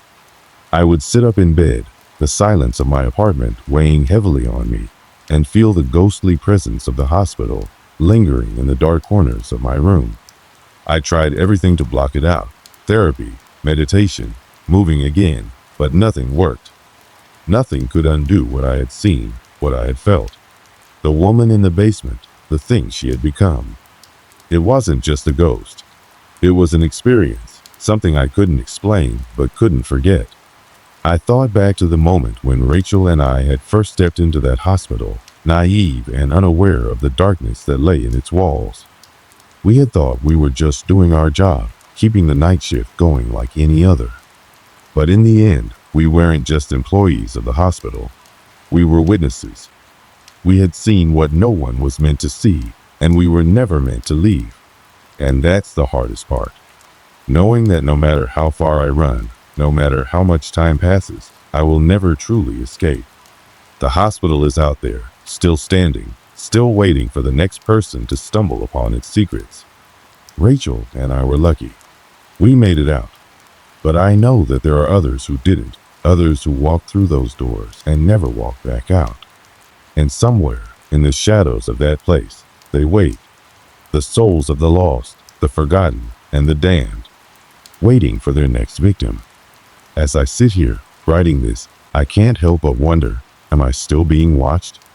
Are the shadows still following me? Maybe I'll never know. But one thing is certain, whatever happens next, whatever life I try to build, the hospital will always be a part of me. And the souls that dwell within it, they're never far behind. I've learned that some things can never be left behind. The past has a way of clinging to you, no matter how hard you try to run. I will never be free from that place. And I don't think I ever will be. But I've survived. That's something. And maybe, just maybe, I can take what I've learned and try to move forward. Still, a part of me wonders, how long will it take before the hospital calls again?